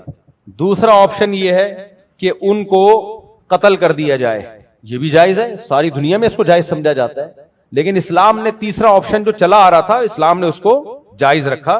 بھائی قتل کرنے سے بہتر ان کو غلام بنا لو، اور جو غلام بنائے یہ اس کی خدمت کرے گا، لیکن اس کا کی تمام تر ذمہ داری، اس کا نان نفقہ، حتیٰ کہ وراثت میں بھی اس کا حصہ، اگر اس کی اولاد نہیں ہے، کوئی وارث نہیں ہے، تو پھر اس کو وراثت میں بھی ملے گا۔ یہ ساری ذمہ داریاں کس پہ ڈال دیں؟ مولا پہ۔ یہ اسلام کا جب تک نظام تھا، غلاموں کے ساتھ اچھا سلوک تھا، کیونکہ جیسے انسان چاہتے ہیں میری اولاد پڑھ لکھ کے بڑی ہو۔ دیکھو بیٹا جتنا بھی باپ سے زیادہ اونچا ہو جائے تو عزت کس کو ملتی ہے؟ باپ کو۔ تبھی باپ کو کبھی حسد نہیں ہوتا اس سے کہ میرا بیٹا مجھ سے بھی زیادہ پڑھ لیا، لوگ کہیں گے باپ تو یہی ہے نا۔ تو ایسے ہی غلام کا مقام، جو مولا ہے نا غلام کا، اس کا مقام ہوتا تھا اونچا۔ اب کوئی غلام جتنا بھی آگے نکلے گا نا پڑھ لکھ کے، عزت کس کی ہوتی تھی؟ مولا کی۔ یہی وجہ ہے کہ وہ جنگوں میں جو قیدی پکڑ کے لائے گئے، غلام بنے، ان کو کھلایا گیا، پلایا گیا، اور ان کو اتنا پڑھایا گیا کہ ان غلاموں میں بڑے بڑے محدثین، بڑے بڑے فقہا ملتے ہیں ہمیں۔ آج جو بخاری کے راوی ہیں نا، ان میں بہت سارے غلام تھے، جن میں نافع بن عبداللہ بن عمر بخاری کے راویوں میں سے، اسلاف میں ان کا، بہت بڑے اسلاف میں ان کا شمار ہوتا، حالانکہ عبداللہ بن عمر کے آزاد کردہ غلام تھے۔ تو اتنا ان کو پروٹوکول دیا گیا۔ اگر وہ باندی ہے، عورت ہے، تو پھر اس سے سیکشول ریلیشن مولا کے علاوہ کوئی اور نہیں قائم کر سکتا، جبکہ غیر مسلموں میں ایسا نہیں تھا۔ اس کا نان نفقہ اس کے مولا کے ذمہ، اولاد ہوئی تو وہ حلال کہلائے گی اور ثابت النسب کہلائے گی، وہ اس کا وراثت میں حصہ ہوگا۔ اور جس باندی سے اولاد ہو گئی، اب وہ باندی فروخت نہیں ہو سکتی، مولا کے مرنے کے بعد وہ ہر قیمت پہ آزاد ہوگی وہ باندی۔ یہ اس کو پروٹوکول دیا گیا۔ تو اس لیے جن انگریزوں نے اسلام میں غلامی کا تصور پڑھا ہے نا، انہوں نے خود لکھا ہے، اور ان انگریزوں کی تحریر میں نے پڑھی ہے، انہوں نے لکھا کہ اسلام میں غلامی کا جو کانسیپٹ ہے وہ نہیں ہے جو یورپ اور امریکہ نے متعارف کروایا ہے، وہ اور ہے، اسلام میں اور تصور تھا۔ اور پھر ان غلاموں کو آزاد کرنے کے بہانے کتنے رکھ دیے اسلام نے؟ قسم کھا کے آپ نے توڑ دی ہے تو 3 روزے نہیں ہیں، ہم 3 روزے اس لیے رکھتے ہیں کہ غلام نہیں ہے۔ قسم کا کفارہ سب سے پہلے غلام آزاد کرو۔ غلطی سے ایکسیڈنٹ سے بندہ مر گیا، غلام آزاد کرو۔ بیوی سے زہار کر لیا، ماں کے سے تشبیہ دے دی، تو اب بیگم کے قریب نہیں جا سکتے جب تک غلام آزاد نہیں کرتے۔ اتنی زیادہ ترغیبات۔ آپ کہہ سکتے ہو شروع میں تو آزادی پہ پابندی لگا دی، جب گرفتار کیا تھا اسی وقت آزاد کرتے۔ بھائی اس وقت آزاد کرنے میں اور غلامی میں آنے کے بعد آزاد کرنے میں زمین آسمان کا فرق ہے۔ وہ آپ کی صحبت میں رہ چکا ہے، اسلام دیکھ چکا ہے، آپ کا ایٹیٹیوڈ دیکھ چکا ہے، آپ نے اس کو تعلیم بھی دی وغیرہ وغیرہ، جو بھی، اس کے بعد وہ احسان مانے گا آپ کا، وہ دشمنی پہ نہیں آئے گا دوبارہ، وہ لڑائی پہ نہیں آئے گا دوبارہ۔ تو اب جب یہ غلامی کا نظام ختم ہوا تو کیا ہوا ہے؟ تو کوئی آپشن نہیں تھا جنگی قیدیوں کا سوائے یا تو قتل یا جیل۔ جیل میں ان کے ساتھ حشر کیا ہوا ہے؟ آپ انہی کی تاریخیں اٹھا کے دیکھو، جو پہلی جنگ عظیم اور دوسری جنگ عظیم کی جیل کے قیدیوں کے ساتھ جو جیلوں میں ہوا ہے نا، خدا کی قسم ان قیدیوں سے پوچھا جاتا, وہ کہتے ہمیں غلام بنا لو, اس عذاب سے نکال لو ہمیں. سمجھ میں آ رہی ہے بات کہ نہیں آ رہی؟ تو اسلام نے جو تصور تھا نا وہی ہے. اور دوسری بات, ایک چیز بہت سے لوگ جانتے نہیں ہیں, جب میں نے غلامی کے مسئلے پہ تحقیق کی, میں نے بہت تحقیق کی اس مسئلے پر, ایک فتویٰ لکھا تھا, اس میں یہ بات سامنے آئی کہ اسلام میں غلام بنانا انہی قوموں کے ساتھ جائز تھا کہ جو خود بھی غلام بناتی تھی, یعنی وہ کفار جو تملک بالقہر کے قائل ہوں, یعنی ان کا اپنا بھی یہ مذہب ہو کہ اگر ہمیں کسی پر کنٹرول ہو گیا تو وہ ہمارا غلام بن جائے گا, تو انہی قوموں کے ساتھ یہ جائز تھا, ادروائز یہ جائز نہیں تھا. سمجھ میں آ رہی ہے بات؟